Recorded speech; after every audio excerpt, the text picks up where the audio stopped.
नमस्कार दोस्तों, आपको जिस तरह पता है कि बीपीएससी के द्वारा एडीओ का एग्ज़ाम 14 अप्रैल से और 72वीं बीपीएससी प्रीलिम्स बहुत जल्द होगा। उसमें एक चीज़ बहुत ज़रूरी है, वो है पीवाईक्यू का सीरीज। इसके लिए हम लोग घटना चक्र के द्वारा जो बीपीएससी पूर्वावलोकन 2026 का जो एडिशन है वो आ चुका है। उसी में आज हम लोग प्राचीन भारत और मध्यकालीन भारत का वन शॉट करेंगे। साथ ही साथ ये आपका पीवाईक्यू पूरा होगा और ये आपका बिहार सीजल के लिए और बिहार 12th के लिए भी उतना ही इम्पोर्टेंट है। तो चलिए शुरू करते हैं। पहला है भारतीय इतिहास, जिसमें हम लोग करेंगे सबसे पहला पार्ट प्राचीन इतिहास, प्राचीन भारत के इतिहास। और पहला टॉपिक है, सब टॉपिक है पाषाण काल। भारत में पशुपालन और कृषि के प्राचीनतम साक्ष्य कहाँ से प्राप्त हुए थे? पशुपालन के भी और कृषि के भी, पशुपालन और कृषि के प्राचीनतम साक्ष्य कहाँ से मिले थे? मेहरगढ़ से मिला था। कहाँ से मिला था? मेहरगढ़ से मिला था। और आपसे पूछेगा कि भारत में कहाँ से मिला? तो लोहरा देव से मिला था। और चावल के प्राचीनतम साक्ष्य आपको कोल्डीवा, बेलन घाटी तट, प्रयागराज से मिला था। ठीक है, सबसे पहले कृषि का प्राचीनतम उत्तर प्रदेश में बोलेगा तो लोहरा देव, और चावल का बोलेगा तो चावल का प्राचीनतम साक्ष्य कहाँ से मिला था? तो चावल का प्राचीनतम साक्ष्य हमें चावल का प्राचीन कोल्डीवा, बेलन नदी घाटी, प्रयागराज जनपद से मिला था। फिर अगला क्वेश्चन आता है कि निम्न किसको कैरोलिथिक युग भी कहा जाता है? किसको कैरोलिथिक युग कहते हैं? तो ताम्रपाषाण युग को कैरोलिथिक युग भी कहते हैं। ताम्रपाषाण युग, जिसमें तांबे के औजारों के साथ पत्थर के बने उपकरणों का प्रचलन था। कौन सा? तांबे के औजारों के साथ पत्थर के बने उपकरणों का प्रचलन था इस समय। फिर आता है प्रथम मानव जीवाश्म भारत के किस नदी घाटी से प्राप्त हुआ था? मानव का जीवाश्म हमें कहाँ मिलता है भारत में? ये हमें मिलता है नर्मदा घाटी में। 2020 का क्वेश्चन है ये। नर्मदा घाटी में हमें पहले मानव जीवाश्म मिला था। फिर आता है आपका निम्नलिखित में से किस राज्य में भीमबेटका स्थल स्थित है? तो ये मध्य प्रदेश में आपका राज्य में भीमबेटका स्थल स्थित है। ये आपका मध्य प्रदेश का रायसेन जिला में मिलता है। कहाँ मिलता है? रायसेन जिला में आपको मिलेगा भीमबेटका। फिर आता है आपको नवपाषाण कालीन स्थल, और नवपाषाण कालीन स्थल कहाँ से प्राप्त हुए हैं? आइए पढ़ते हैं इसको। उतनूर तेलंगाना से मिलता है, चिरांद बिहार से मिलता है, गुल्फकार कश्मीर से मिलता है, और पझाईमल्ली तमिलनाडु से मिलता है। पझाईमल्ली तमिलनाडु से। आइए ताम्रपाषाण युगीन स्थल और ताम्रपाषाण युगीन प्रमुख नदियां का कहाँ कहाँ से मिला है? जैसे ताम्रपाषाण युगीन कौन सा है? आहाड़। आहाड़ आपको मिला है बनास नदी से। फिर एक कायथा, ये आपको काली सिंध में मिला था। ये नदियाँ कायथा कहाँ पर है? तो काली सिंध। आहाड़ कहाँ है? बानस में। बहुत इंपॉर्टेंट है, आहाड़ बानस में है। बानस में है। कायथा काली सिंध में है। स्वाद या सवलदा ताप्ती में है। मालवा कहाँ मिला? तो नर्मदा नदी में आपको मालवा मिला था। फिर आता है सिंधु सभ्यता की संस्कृति। अब हम लोग कौन सा कर रहे हैं? सिंधु घाटी सभ्यता का पहला क्वेश्चन। सिंधु सभ्यता निम्नलिखित में से किस युग में पड़ती है? तो ये आपको मिलेगा आद्य ऐतिहासिक काल में। कहाँ मिलेगा? आद्य ऐतिहासिक काल में आपको सिंधु घाटी सभ्यता पड़ती है। ठीक है, जो जो जो लगभग में 3000 ईसा पूर्व से 6000 ईसा पूर्व का ये कालखंड है। यहाँ पे हमें लेख तो मिला पर उसे हमें पढ़ नहीं पाए थे, इसीलिए इसे आद्य ऐतिहासिक काल कहते हैं। ये जब हम लोग नोट्स को पढ़ेंगे तो आपको अच्छा से समझ आएगा। मैं यहाँ हम लोग MCQ देख रहे हैं PYQ का। सिंधु घाटी सभ्यता की सबसे प्राचीन विशेषता क्या थी? सबसे प्राचीन विशेषता वहाँ की नगर नियोजन थी। MCQ में नहीं दिया इसलिए नहीं देंगे। सिंधु घाटी सभ्यता की प्रमुख विशेषता वहाँ की नगर नियोजन को माना जाता है। किसको माना जाता है? नगर नियोजन को माना जाता है। ठीक है, वह पक्की ईंटों की बनी इमारतें, मोहनजोदाड़ो में विशाल स्नानागार और अन्नागार मिला था। मोहनजोदाड़ो से क्या मिला था? स्नानागार और अन्नागार प्रमुख मिले थे। आइए देखते हैं किस शहर को मिनी हड़प्पा के नाम से जाना जाता है? तो लोथर को मिनी हड़प्पा के नाम से किसे जानते हैं? तो लोथर को मिनी हड़प्पा के नाम से जानते हैं। निम्नलिखित में से कौन सा स्थल हड़प्पा का बंदरगाह है? तो वो लोथर है जो हड़प्पा का बंदरगाह है।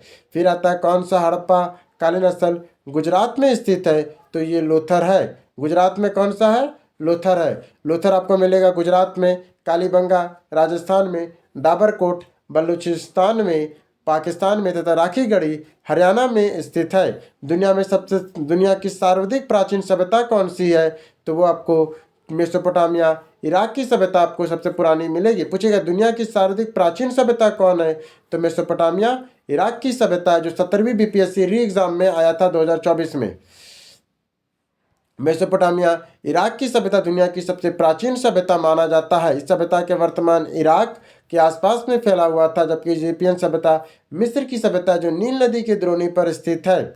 और सबसे मेसोपोटामिया सभ्यता, निम्नलिखित में से कौन सा नदी, कौन सा जानवर सिंधु घाटी सभ्यता के लोगों को नहीं पता था? तो कौन कौन पता था? बैल का, हाथी का पता था, पर घोड़ा के बारे में सिंधु घाटी सभ्यता के लोग नहीं जानते थे। ठीक है, अगला क्वेश्चन, निम्नलिखित में से किस हड़प्पाकालीन स्थल को निम्नलिखित में से किस हड़प्पाकालीन स्थल से टेराकोटा का हल प्राप्त हुआ है? तो कहाँ से प्राप्त हुआ है? तो ये आपका बनवाली में भी मिलता है और कालीबंगा में भी मिलता है। बनवाली जो हरियाणा का है और कालीबंगा जो राजस्थान का है, वहाँ पे सिंधु घाटी स्थल हल के खोज के साथ टेराकोटा के भी प्राकृतिक साक्ष्य मिले थे। इसी के लिए इसका आंसर ई होगा, क्योंकि ये बनवाली में भी मिला और कालीबंगा में भी मिला था टेराकोटा का। निम्नलिखित में से किस हड़प्पन नगर में जुते हुए खेतों के निशान मिलते हैं? तो बनवाली में। जुते हुए खेत के निशान कहाँ से मिलते हैं? तो कालीबंगा राजस्थान से मिलता है। ठीक है, फिर आता है आपका कालीबंगा राजस्थान। किस हड़प्पा नगर में हमें जुते हुए खेतों के साक्ष्य मिले हैं? तो कालीबंगा राजस्थान में मिला था। बीपीएससी टायर में ही पूछा था, ये शिक्षक वाला में। कौन सा हड़प्पा और मोहनजोदाड़ो के उत्खनन से संबंधित नहीं है? तो कौन कौन है? आर.डी. बनर्जी है, बी.एस. स्मिथ है, एस.एन. दीक्षित है। पर जो वी.एस. स्मिथ है वो एक इतिहासकार है, ना कि वो एक हड़प्पाकालीन खोजे थे। आर.डी. बनर्जी, वी.एस. स्मिथ और एन.के. दीक्षित, ये सब हड़प्पा संबंधित है मोहनजोदाड़ो से। हड़प्पा में मिट्टी के बर्तनों पर सामान्यतः किस रंग का प्रयोग होता है? तो लाल रंग का प्रयोग होता है। क्या चीज होता है? लाल रंग का। आईआईटी खड़गपुर के अध्ययन दल के अनुसार लगातार कितने वर्षों में ना के बराबर वर्षों का होना सिंधु घाटी सभ्यता के पतन का कारण था? तो वो था 900 वर्षों तक कभी बारिश नहीं हुआ, इसी कारण उनका पतन हो गया। 2018 में आईआईटी खड़गपुर के एक अध्ययन दल द्वारा लगातार 900 वर्ष तक सूखे की स्थिति में सिंधु घाटी सभ्यता का पतन का एक कारण मानती है। दोस्तों, अभी तक आप ये वीडियो देख रहे हैं, इसका मतलब है कि आप बहुत सीरियस एस्पिरेंट है और आपको चाहिए एक सॉल्यूशन, क्योंकि आप कर रहे हैं बीपीएससी में एडीओ और बीपीएससी का तैयारी। तो इसके लिए आपको ये बुक तो वीडियो देखिए रहे, साथ में आप बुक का पीडीएफ भी पढ़िएगा। पर उससे ज़्यादा आपको और अच्छे से याद कराने के लिए, कैसे और अच्छे से याद कराने के लिए हम लोग लेकर आए हैं बीपीएससी पीवाईक्यू का टेंशन खत्म।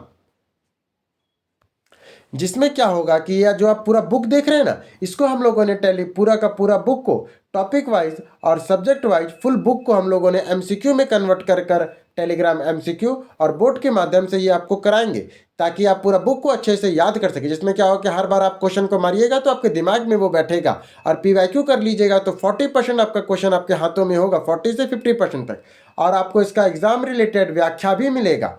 और सबसे इंपॉर्टेंट बात, आपको इस बुक का ओरिजिनल बुक का पीडीएफ भी मिलेगा।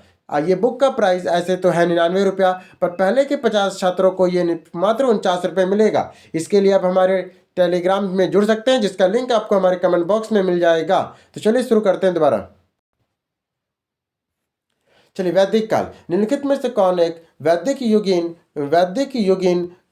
युगीन से संबंधित नहीं? तो कौन सा आपका वैदिक युगीन से संबंधित नहीं है? तो घोषा तो है, अपोला भी है, विश्वारा भी है, पर गर्गी जो है ये वैदिक युगीन से संबंधित नहीं है। आइए इसका डिटेल पढ़ते हैं। घोषा, अपोरा और विश्वासरा, ये तीनों ऋग्वैदिक सूत्र और मंत्रों की दृष्टि से स्त्रियां थी। इन्होंने ऋग्वैदिक युग में महत्वपूर्ण माना जाता है, जबकि जो गर्गी थी वो उत्तर वैदिक या उपनिषद युग में एक दार्शनिक थी, ना कि ऋग्वैदिक युग की थी।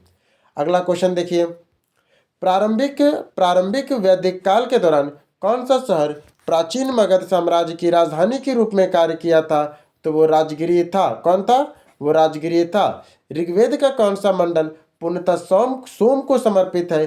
तो वो नौवां मंडल है जो पूर्णतः सोम को समर्पित है। नौवां मंडल में 114 गो, कितना गो टोटल? 114 गो श्रोत्र या सोम को समर्पित है। और ऋग्वेदिक में तो टोटल 10 मंडल है, और नौवां मंडल में कितना सूत है? 114 सूत सोम को समर्पित है। ठीक है, और 10वें मंडल में ऋग्वेद के आपको 10वें मंडल में चारों वर्णों की उत्पत्ति का भी उल्लेख मिलेगा। फिर आता है ऋग्वेदिक संहिता में 9वां मंडल पूर्णतः किसको समर्पित है? तो सोम और उसके पे के नामांकित देवता को समर्पित है। गायत्री मंत्र पुस्तक के कहाँ मिलता है? तो ऋग्वेद में मिलता है गायत्री मंत्र ऋग्वेद में उल्लेखित। इसकी रचना विश्वामित्र ने किया था। इस वेद में तीसरे मंडल में गायत्री मंत्र कहाँ? तीसरे मंडल में है, जो भगवान सूर्य को समर्पित है। किस काल में अछूतों की अवधारणा को स्पष्ट रूप से उद्धृत किया गया है? तो धर्मशास्त्र के समय में। अछूतों की अवधारणा कहाँ स्पष्ट हुई थी? धर्मशास्त्र के समय स्पष्ट हुई थी। अगला क्वेश्चन आता है, भारतीय उपमहाद्वीप में लोहे का प्रयोग कब शुरू हुआ था? तो ये लगभग में 1600 ईसा पूर्व में शुरू हुआ था। लगभग में 1600 से लेकर 1200 ईसा पूर्व में इसका निर्धारण है लोहे का।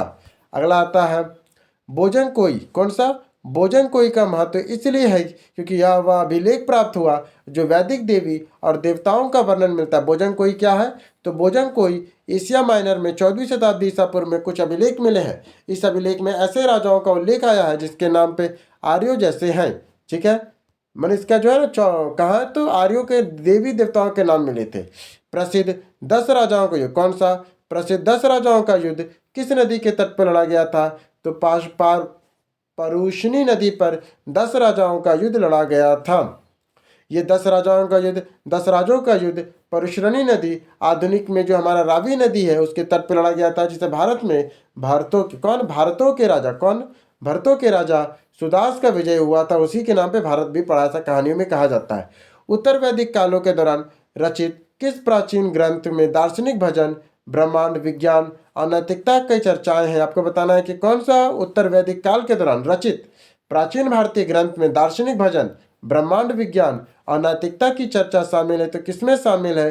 तो वो शामिल है उपनिषदों में शामिल है। किसमें शामिल है? उपनिषदों में। फिर आता है बौद्ध धर्म। गौतम बुद्ध का जन्म कहाँ हुआ था? तो लुम्बिनी में हुआ था। गौतम बुद्ध का जन्म कहाँ हुआ था? लुम्बिनी में हुआ था। महात्मा बुद्ध ने अपना पहला धर्म चक्र प्रवर्तन किस स्थान में दिया था? तो सारनाथ में दिया था अपना पहला धर्म चक्र प्रवर्तन। गौतम बुद्ध ने अपना प्रथम उपदेश कहाँ दिया था? तो सारनाथ में अपना प्रथम उपदेश दिया था। कहाँ दिया था?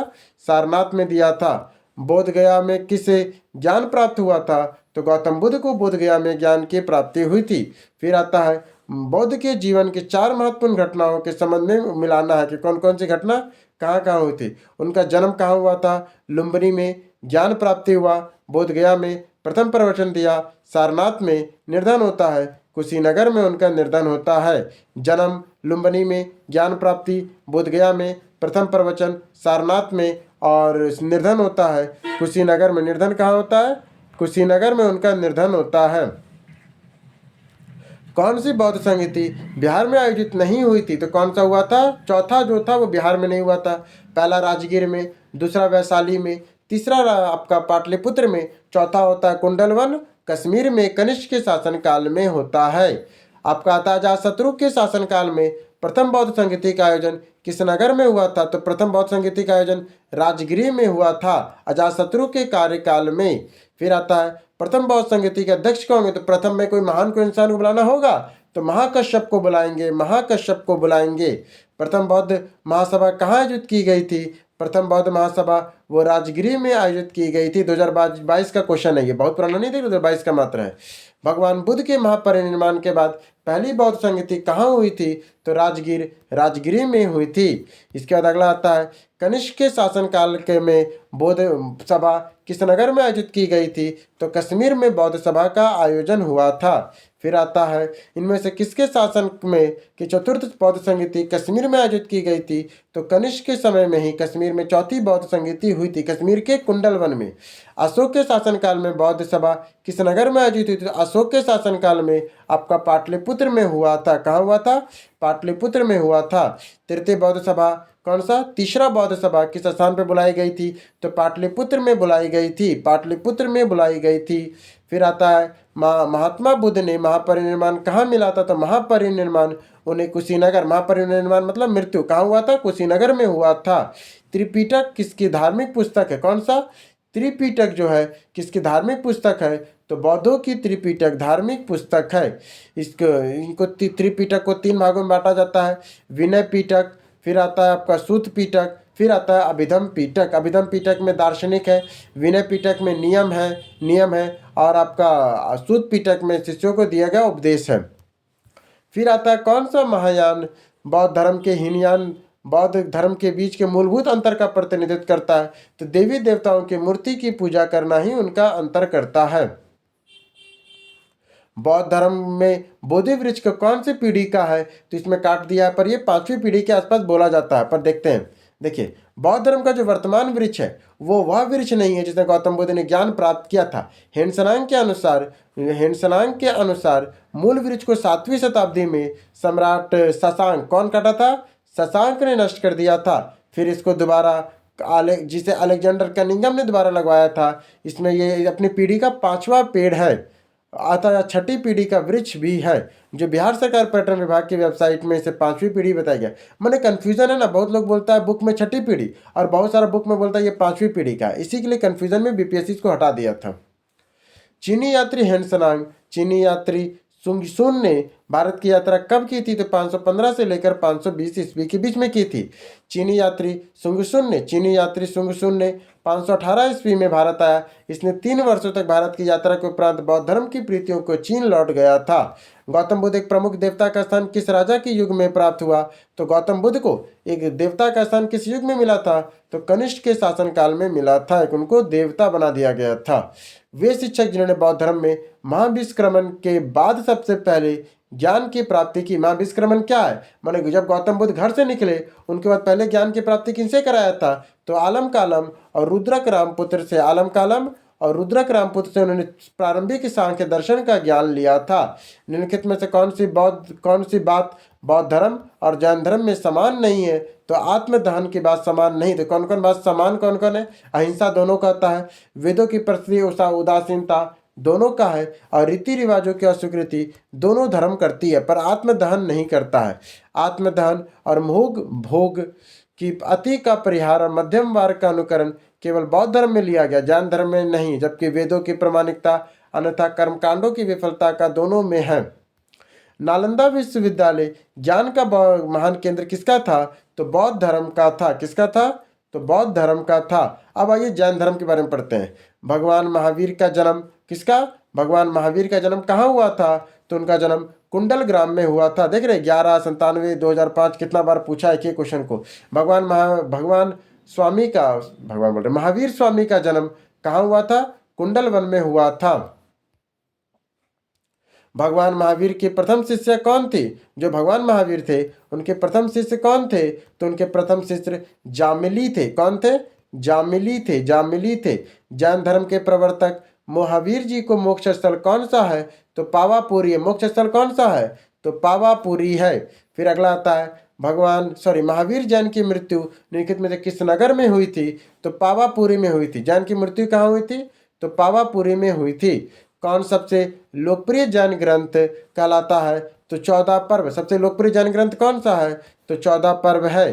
त्रिरत्न में 3 रत्न जैसे सटीक ज्ञान, सच्ची आस्था और सटीक क्रिया किससे संबंधित है? तो ये जैन धर्म से है।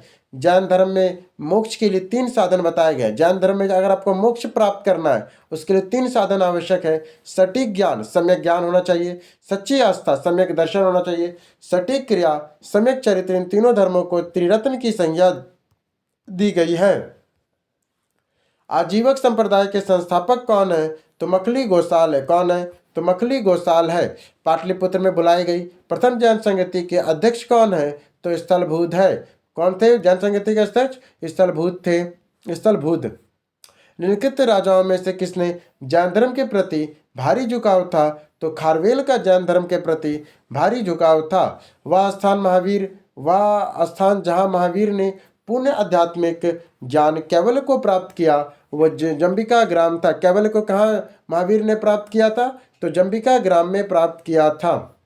अब आइए शैव धर्म और भागवत धर्म को पढ़ते हैं। भागवत संप्रदाय के विकास में किसकी देन अत्यधिक थी? तो गुप्तों की अत्यधिक देन थी। किसकी देन थी? गुप्तों की अत्यधिक देन थी। नाथपंथियों ने, सिद्ध योगियों ने भक्ति संप्रदाय को किस क्षेत्र को लोकप्रिय बनाया? तो उत्तर भारत में। कहाँ बनाया? उत्तर भारत में बनाया था। अब आइए 6ठी शताब्दी ईसा पूर्व की राजनीतिक दशा देखते हैं। पाटलिपुत्र के संस्थापक कौन थे? तो उसके संस्थापक अजातशत्रु थे। यहाँ संस्थापक बोल रहा, याद रखिएगा, राजधानी नहीं बोल रहा, संस्थापक।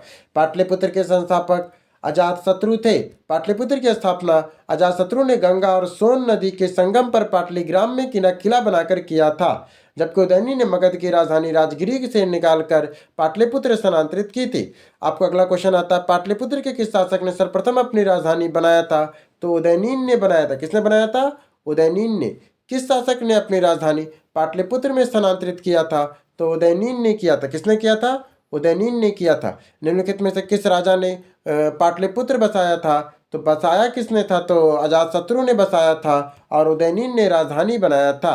किस शासक ने सर्वप्रथम पाटलिपुत्र की राजधानी के रूप में चयन किया था? उदयनीन ने चयन किया था। किसने किया था?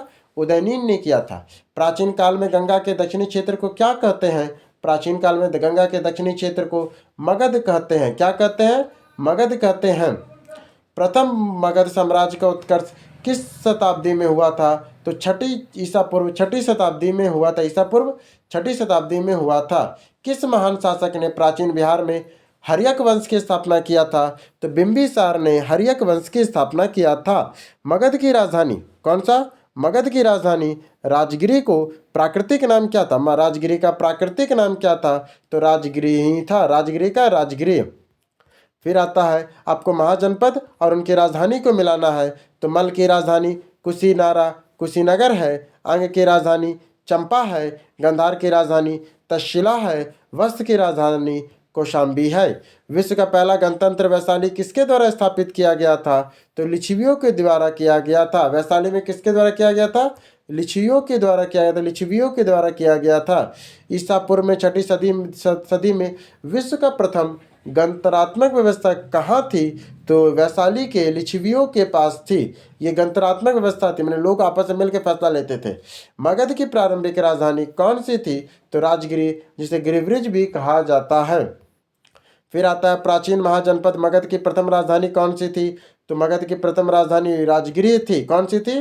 राजगिरी थी। अजातशत्रु के वंश का नाम क्या था? तो हर्यक वंश था। अजातशत्रु के वंश का नाम क्या था? तो हर्यक वंश था। 16 महाजनपदों की सूची उपलब्ध कहाँ पर है? अंगुत्तर निकाय में है। कहाँ पर है? अंगुत्तर निकाय में। आइए एक बार बौद्ध ग्रंथ के अंगुत्तर निकाय के 16 महाजनपद की सूची देखें। अंग, मगध, काशी, कौशल, वज्जी, मल्ल, चेदी, वस्त, कुरु, पंचाल, मत्स्य, सूरसेन, अस्मक, अवंती, गंधार और कंबोज थे। एकमात्र महाजनपद जो अस्मक दक्षिण भारत में स्थित था। अस्मक जो जनपद था वो दक्षिण भारत में स्थित था, बाकी सब उत्तर भारत में था। वही जैन ग्रंथ भगवती सूत्र में 16 महाजनपदों की सूची मिलती है। किसमें? जैन ग्रंथ के भगवती सूत्र में मिलती है। अगला है प्रधूत कहाँ का राजा था? तो प्रधूत कहाँ का राजा था? अवंती का राजा प्रधूत था। अवंती का राजा प्रधूत था। बौद्ध के समय अवंती का राजा चंड प्रधूत था। उसकी पुत्री वसुदंता ने वत्स नरेश उदयनीन से विवाह किया था। इसका उल्लेख कहाँ मिलता है? तो भास के रचित स्वप्न वसुधा नामक नाटक में मिलता है। अगला क्वेश्चन आता है मगध शासक बिंबिसार का चित्कर्ष कौन था? बिंबिसार का चित्कर्ष कौन था? तो वो जीवक था। बिंबिसार का चित्कर्ष कौन था? जीवक था। मगध शासक बिंबिसार का चित्कर्षक जीवक था। बिंबिसार ने अवंती नरेश चंड प्रदूत के इलाज के लिए भी भेजा था। नंद वंश के पश्चात मगध पर किस राजवंश का शासन था? तो मौर्यों का। नंद के बाद किसने किया? मौर्यों ने मगध पे शासन किया था। कलिंग नरेश खारवेल का संबंध किससे है? तो कलिंग नरेश खारवेल का संबंध है आपका महामेघवान नामक व्यक्ति या कलिंग का चेदी राजवंश है। किससे था? चेदी राजवंश से संबंधित है। इस वंश का नाम महावेगवामन वंश भी पड़ा है। क्या कहते हैं इसे? महामेघवाहन वंश भी कहा जाता है। सबसे खारवेल थे। राजा खारवेल का नाम जुड़ा हुआ किससे है? तो हाथी गुफा अभिलेख से जुड़ा हुआ है। किससे जुड़ा हुआ है? हाथी गुफा अभिलेख से जुड़ा हुआ है। बराबर पर्वत श्रृंखलाएं स्थित गोरतगिरी किसके विजित हुआ था? वो हुआ था खारवेल का। बराबर पर्वत श्रृंखला में स्थित गौरतगिरी किसके लिए विजित हुआ था? तो खारवेल के लिए विजित हुआ था। अंग जनपद की राजधानी क्या थी? तो अंग जनपद की राजधानी हमारी चंपा थी। क्या थी? चंपा थी। फिर आता है यूनानी आक्रमण। निम्नलिखित में से कौन मगध के राजा सिकंदर महान के समकालीन थे? तो वे धनानंद थे। कौन थे? धनानंद थे। फिर आता है मौर्य साम्राज्य। अब हम लोग मौर्य साम्राज्य का क्वेश्चन करेंगे। सैड्रोकोटस से चंद्रगुप्त मौर्य की पहचान किसने किया था? तो विलियम जोन्स ने किया था। किसने किया था? विलियम जोन्स ने किया था। फिर आता है भारत के पहले साम्राज्य की स्थापना किस शासक के द्वारा की गई थी? तो चंद्रगुप्त मौर्य के द्वारा भारत में पहले साम्राज्य की स्थापना की गई थी। साम्राज्य की स्थापना किसने किया था? चंद्रगुप्त मौर्य ने किया था पहले साम्राज्य की स्थापना। चंद्रगुप्त मौर्य साम्राज्य के संस्थापक कौन थे? तो चंद्रगुप्त मौर्य थे। 17वीं बीपीएससी में पूछा, चंद्रगुप्त मौर्य थे। निम्नलिखित में से किस मौर्य राजा ने दक्कन पर किस मौर्य राजा ने दक्कन पर विजय प्राप्त किया था? तो चंद्रगुप्त ने दक्कन पर विजय, अशोक नहीं, चंद्रगुप्त ने पहले ही दक्कन पर विजय कर लिया था अशोक से पहले। किसने? चंद्रगुप्त ने। फिर आता किसके द्वारा चंद्रगुप्त मौर्य का विशिष्ट रूप से वर्णन किया गया है? तो विशाख दत्त का। किसके ग्रंथ में चंद्रगुप्त मौर्य का विशिष्ट रूप से वर्णन है? तो विशाख दत्त का है। आइए इसका व्याख्या पढ़ते हैं। विशाख दत्त कृत मुद्रा राक्षस में चंद्रगुप्त मौर्य के विषय में विस्तृत सूचना दी गई है। फिर आता है मेघनास्तीस दूत किसका था? मेघनास्तीस किसका दूत था? सेल्यूकस का दूत था। किसका था? सेल्यूकस का दूत था। सेल्यूकस निकेटर द्वारा चंद्रगुप्त राष्ट्र में भेजा था। मेघनास्तीस ने भारतीय समाज को कितनी श्रेणियों में विभाजित किया था? कितनी श्रेणियों में? 7 श्रेणियों में विभाजित किया था। कितने में? 7 में विभाजित किया था। मेघनास्तीस ने विभाजित किया दार्शनिक, कृषक, पशुपालक, शिल्पकार या व्यवसायी, योद्धा, निरीक्षक तथा मंत्री तथा उपदेशक के रूप में किया था। वह स्रोत जिसमें पाटलिपुत्र के प्रशासन का वर्णन उपलब्ध है वो कौन सा है? तो वो इंडिका है। कौन सा है? इंडिका है। आइए सूची 1 और सूची 2 को मिलाते हैं। चोलगंगम झील कहाँ है? तो राजेंद्र प्रथम ने बनवाया था। धर्म महामात्र की नियुक्ति अशोक के द्वारा, प्रयाग का सभा हर्षवर्धन के द्वारा, सुदर्शन झील चंद्रगुप्त मौर्य का है। किसका है? चंद्रगुप्त मौर्य का है। अभिलेख जिसमें यह प्रमाणित होता है कि चंद्रगुप्त का प्रभाव पश्चिम भारत में भी था वो है रुद्रदामन का जूनागढ़ अभिलेख। किसका? रुद्रदामन का जूनागढ़ अभिलेख। किस अभिलेख में कलिंग के विजय का वर्णन मिलता है? तो कहाँ मिलता है कलिंग के विजय का वर्णन? तो 2 जगह हमें मिलता है। पहला हमें मिलता है अशोक के 13वें वीरत शिलालेख में और हाथी गुफा अभिलेख में, जिसे राजा खारवेल के द्वारा अपने हाथ किया था, जिसे हाथी गुफा अभिलेख भी कहते हैं। निम्नलिखित में से कौन सा क्षेत्र अशोक के साम्राज्य में सम्मिलित नहीं था? तो श्रीलंका नहीं था, बाकी अफगानिस्तान, बिहार और कलिंग सम्मिलित था। फिर आता है केवल वह स्तंभ जिसमें अशोक ने स्वयं को मगध का सम्राट बताया है वो भब्रू स्तंभ है। कौन सा स्तंभ है? भब्रू स्तंभ है। फिर आता है अशोक का धम्म का मूल संदेश क्या है? तो मूल संदेश क्या है? नैतिक संहिता। पूछेगा अशोक के धम्म का मूल संदेश क्या है? तो वो नैतिक संहिता है। अपने शिलालेखों में के अशोक संवर्धक किस नाम से जाना जाता था? तो प्रियदर्शी के नाम से जाना जाता था। अपने शिलालेखों में वो खुद को क्या कहता था? प्रियदर्शी कहता था। अशोक के शिलालेखों की प्रयुक्त भाषा क्या थी? तो वो प्राकृतिक भाषा थी। कौन सी भाषा थी? प्राकृतिक भाषा थी। अशोक के स्तंभ में कौन सी लिपि होती थी? तो वो ब्राह्मी लिपि होती थी। कौन सी लिपि होती थी? ब्राह्मी लिपि होती थी। प्राचीन भारत में कौन सी लिपि दाएं से बाएं की ओर लिखी जाती है? तो खरोष्ठी लिपि को दाएं से बाएं की ओर लिखा जाता है। कहाँ से कहाँ तक? दाएं से बाएं की ओर कौन सी लिपि लिखी जाती है? तो खरोष्ठी लिपि लिखी जाती है। फिर आता है निम्नलिखित में से प्राचीन भारत का वह कौन सी लिपि है जो दाहिने से बाएं की ओर लिखी जाती है? तो वो खरोष्ठी लिपि है। कौन सी लिपि है? खरोष्ठी लिपि। अशोक के अभिलेखों को पहली बार किसने पढ़ा था? तो जेम्स प्रिसेप ने पढ़ा था। किसे पढ़ा था? जेम्स प्रिसेप ने पढ़ा था। अगला क्वेश्चन आता है ब्राह्मी लिपि को सर्वप्रथम किसने पढ़ा? तो इसको भी जेम्स प्रिसेप ने ही पढ़ा था। पाटलिपुत्र के किस शासन में सर्वप्रथम अपनी राजधानी बनाया था?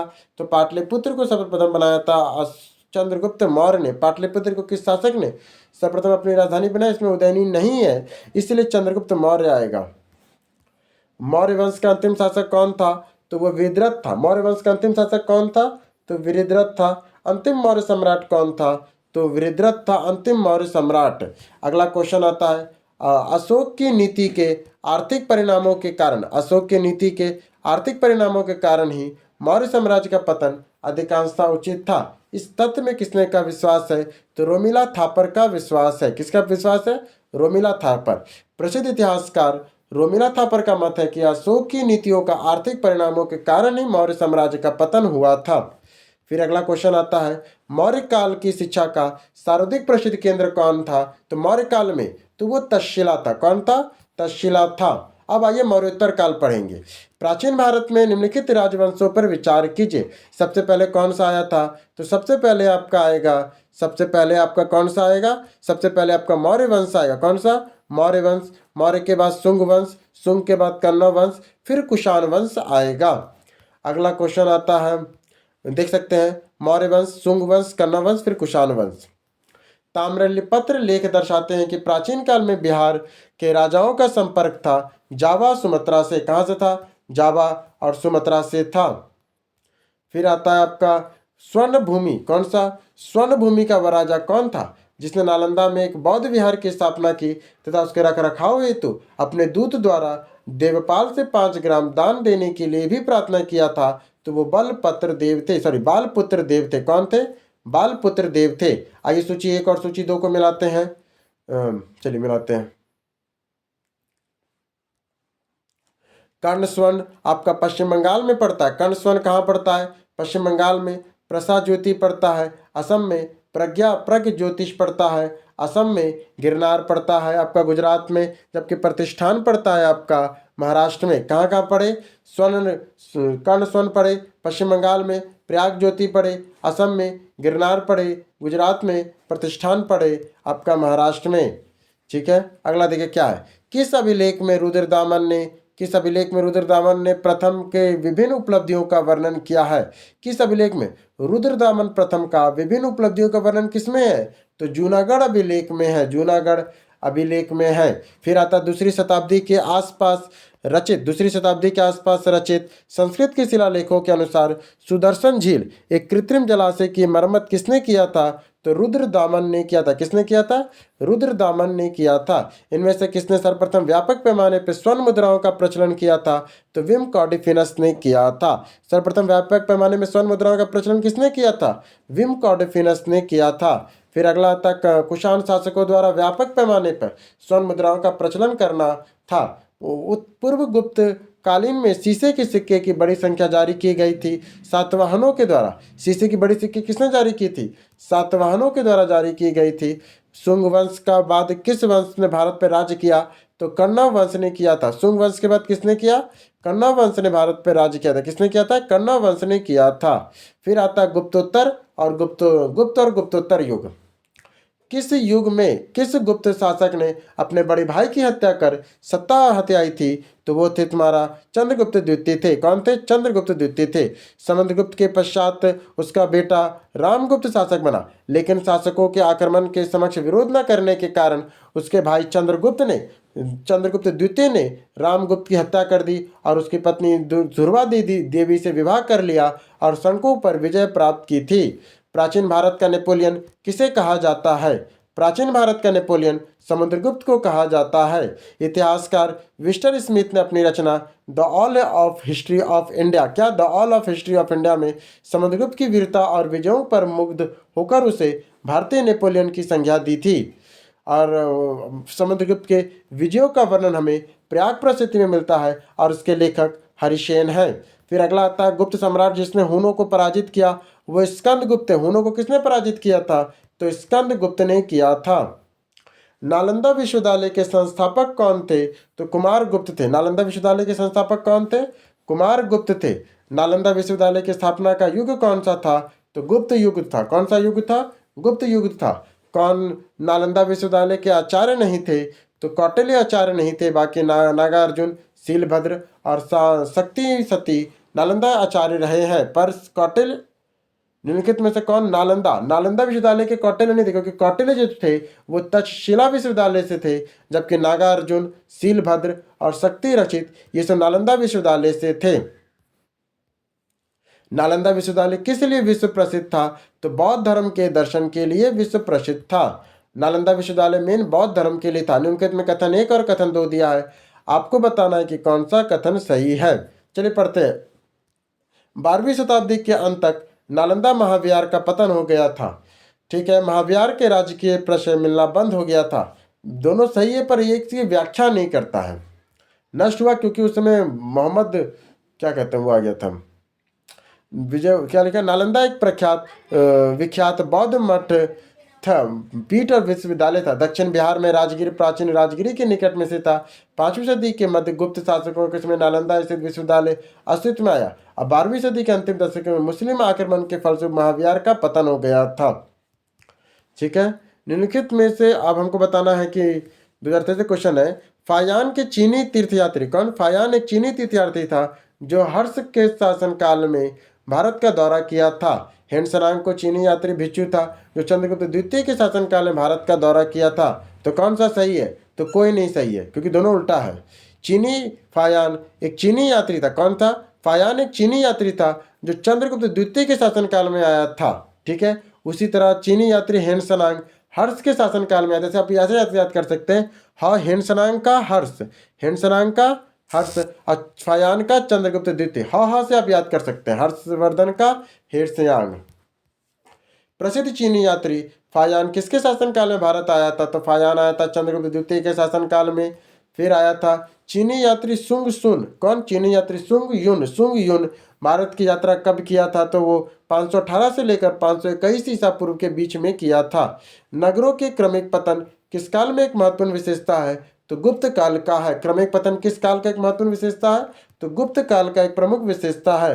निम्नलिखित में से कौन सा बंदरगाह गुप्त काल में उत्तर भारतीय व्यापार के लिए उपयोग किया जाता है? तो कहाँ पे? ताम्रलिप्ति। क्या लिखा?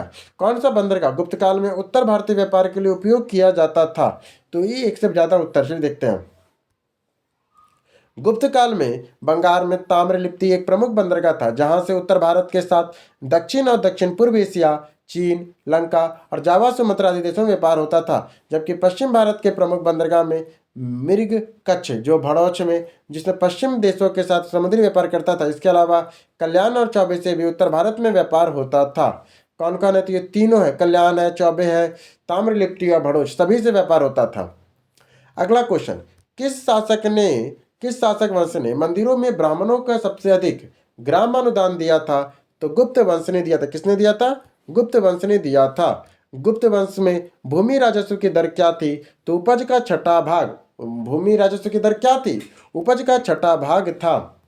फिर आता है धर्मशास्त्र में भू राजस्व की दर क्या थी? धर्मशास्त्र में भू राजस्व की दर 1/6 भाग थी। भू राजस्व में दर किस प्रकार के भूमि पर अपराहत, किस प्रकार के भूमि को अपराहत कहा जाता था? तो बिना जोते वाली जंगली भूमि को अपराहत किसे कहा जाता था? बिना जोत वाली जंगली भूमि को अपराहत कहते थे। बिना जोत वाली भूमि वह भूमि जिस पर खेती ना की गई उसे अपराहत भूमि कहा जाता था। यह गुप्तकालीन राजस्व व्यवस्था का एक पद या टर्म था। अमरकोश के अनुसार भूमियों के विकारों पर प्रचार कीजिए। कौन कौन था? तो इसमें से बहुत सारा था। आइए भूमि का प्रकार देखते हैं। चंद्रगुप्त विक्रमादित्य के नवरत्नों में से एक अमर सिंह ने अमरकोश में अमरकोश नामक ग्रंथ में रचना की है।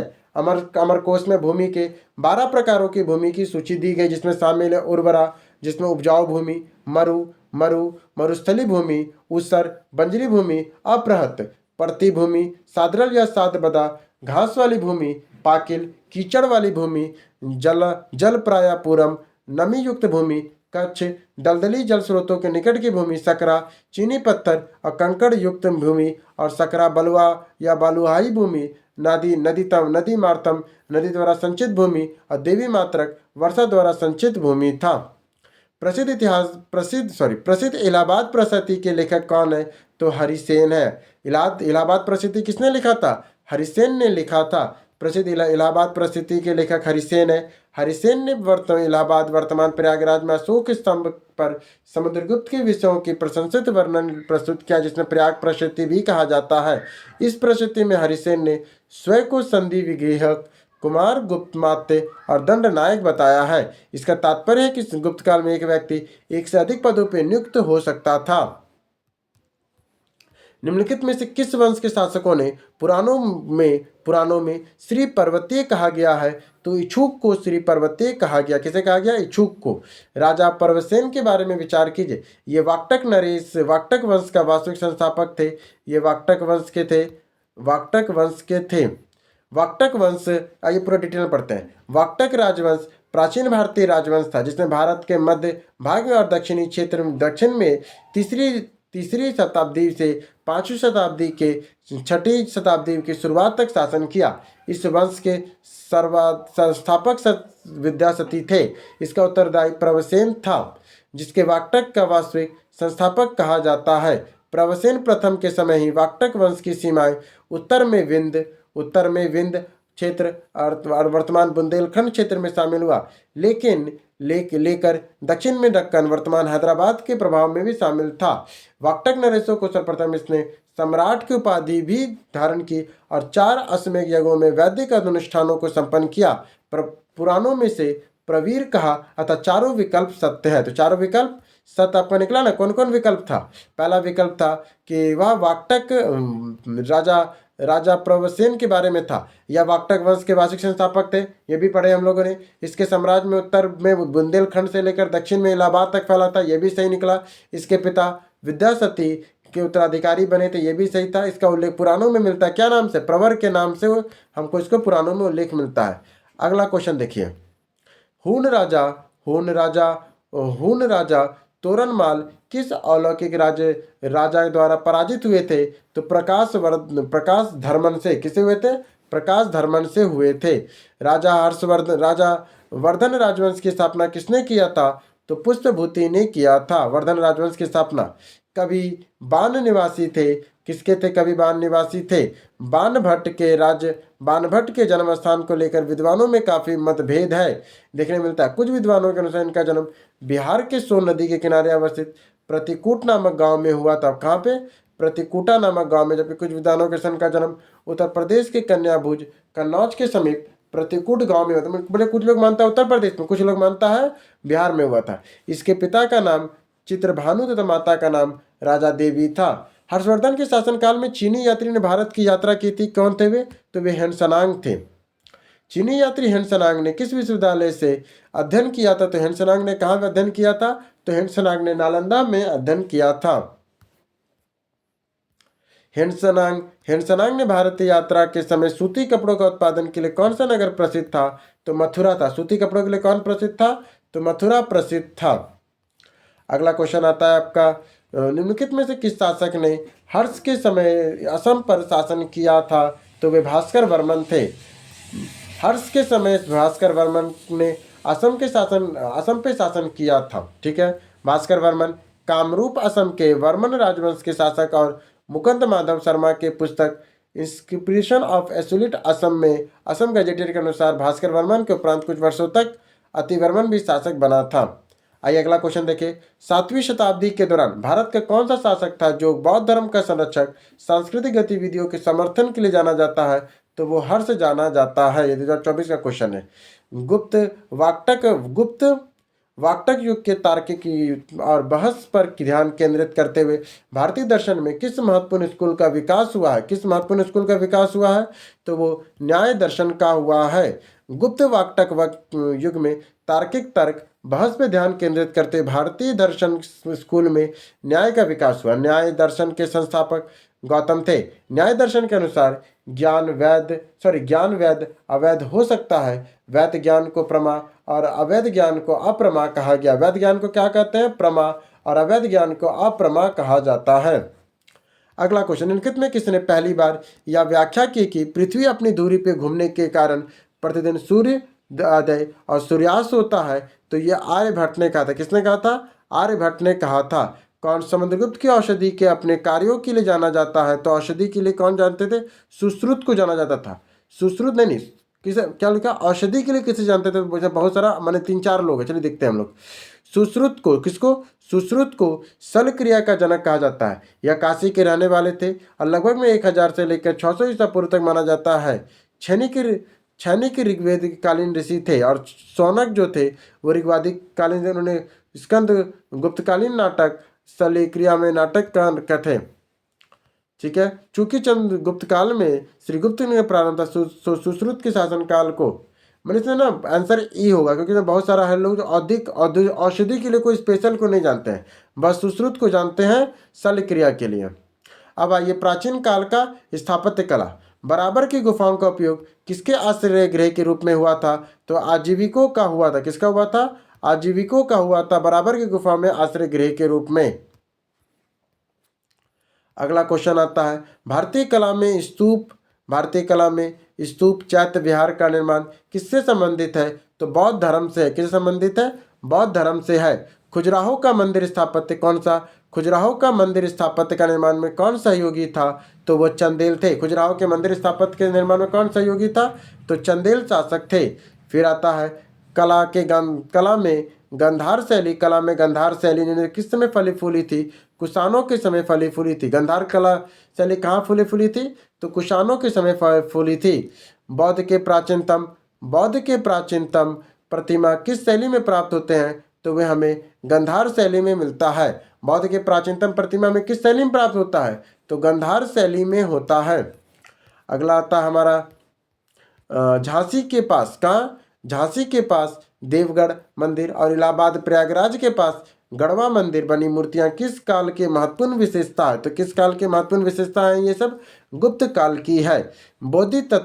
बोधिसत्व पद्मिनी की पेंटिंग कहाँ स्थित है? तो अजंता में है। बोधिसत्व पद्मिनी की पेंटिंग कहाँ स्थित है? तो ये अजंता में स्थित है। निम्नलिखित अभिलेखों में से किसमें विद्या दहन का उल्लेख उदाहरण है? मैंने किस अभिलेख में विद्या दहन का उदाहरण में उल्लेखित मिलता है? तो ये हमें मिलता है भानुगुप्त के एरन अभिलेख में, जहाँ पे सती प्रथा का पहला बार कहाँ मिला है? तो भानुगुप्त के एरन स्तंभ में मिलता है। ऐसे ही विधवा विवाह, माने कि जो विधवा हो गई वो दहन कर ली थी, जिसे सती प्रथा भी कहते हैं, भानुगुप्त के एरन अभिलेख में मिलता है ये। खजुराहो मंदिर के स्थापत्य का निर्माण में कौन सहयोगी था? तो चंदेल शासक थे। कौन था? तो चंदेल शासक थे। बराबदूर शिव विश्व के सबसे अद्भुत स्तूप है। इसकी मूर्ति और मूर्तिकला किसका शानदार उदाहरण है? तो किसका है? तो भारत जावा कला का है। चीनी स्रोतों के अनुसार श्रीलंका के शासक मेघवर्मन ने गया में बौद्ध धर्म की अनुमति के लिए निम्नलिखित में से किस गुप्त राजा के पास मिशनरी भेजा था? तो किसके पास भेजा था? समुद्रगुप्त के पास भेजा था।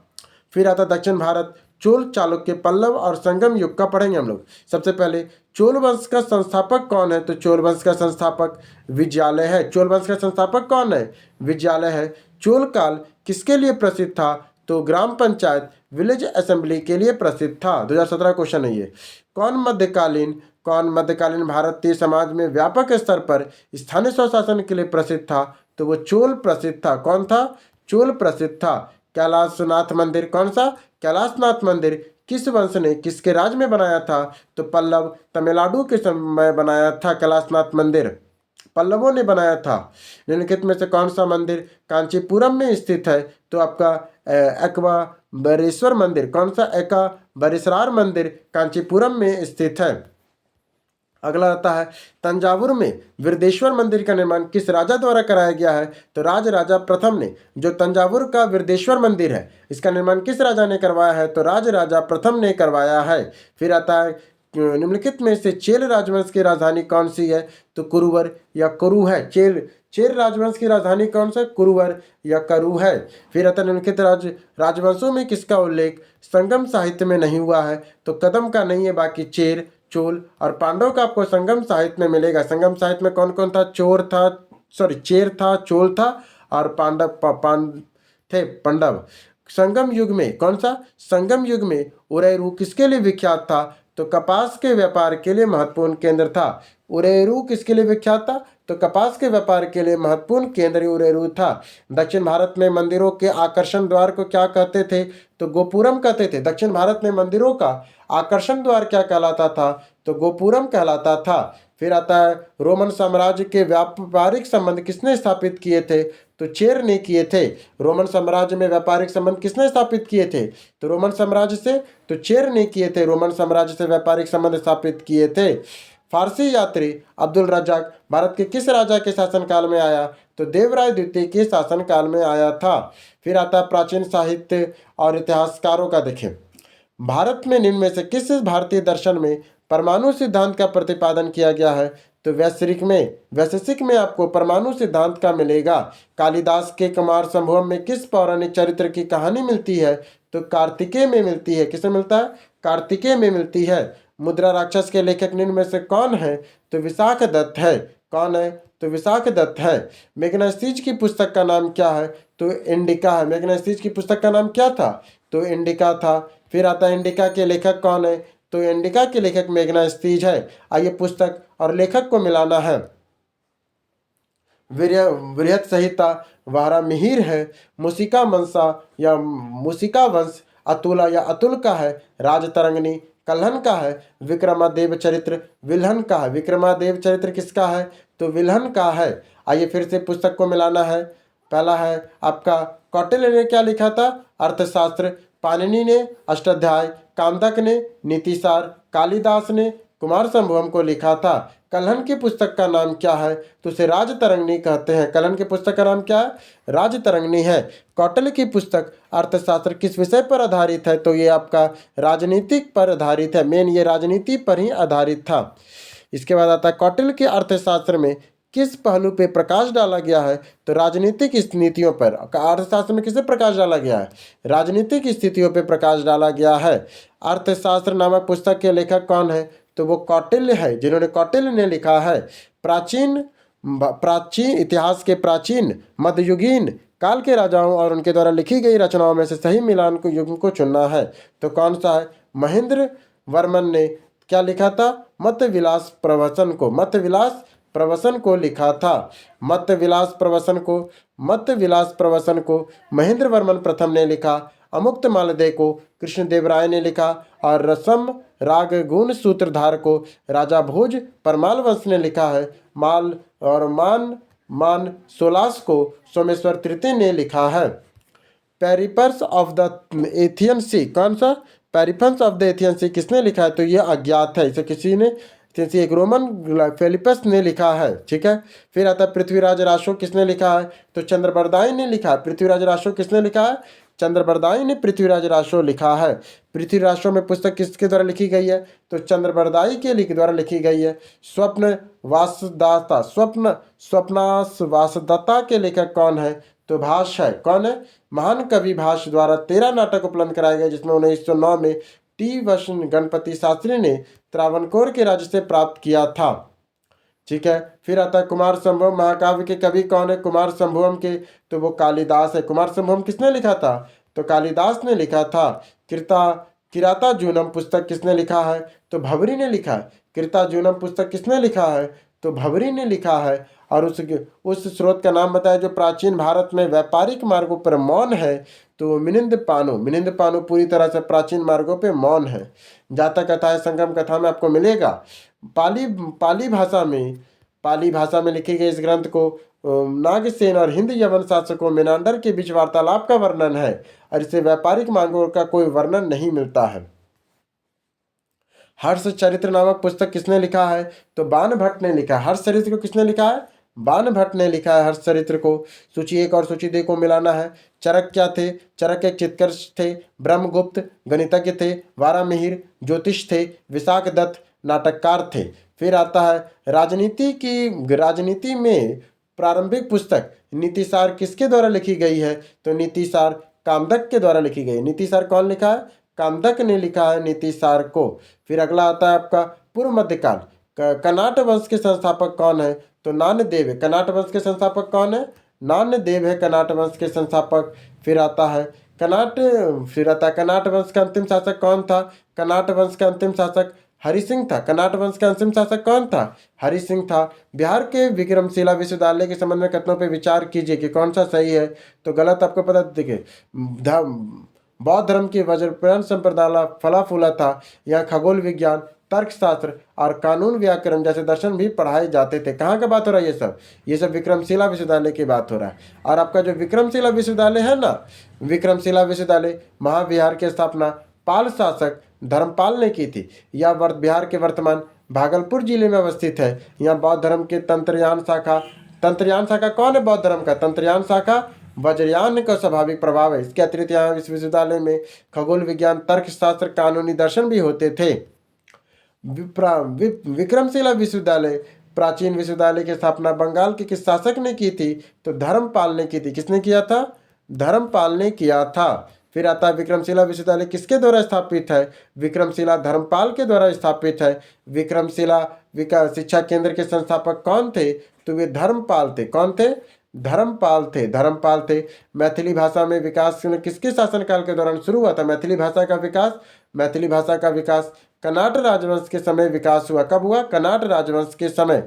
फिर आता है अदोन्तपुरी शिक्षा केंद्र किस राज्य में स्थित है? अदोन्तपुरी, अदोन्तपुरी बिहार में स्थित है। तो कहाँ है? बिहार में है अदोन्तपुर, जिसे उदंडपुर भी कहा जाता है। प्राचीन काल में एक प्रमुख शिक्षा केंद्र था। यह बिहार राज्य की अवस्थित थी, जिसकी स्थापना पाल वंश के प्रथम शासक गोपाल ने की थी।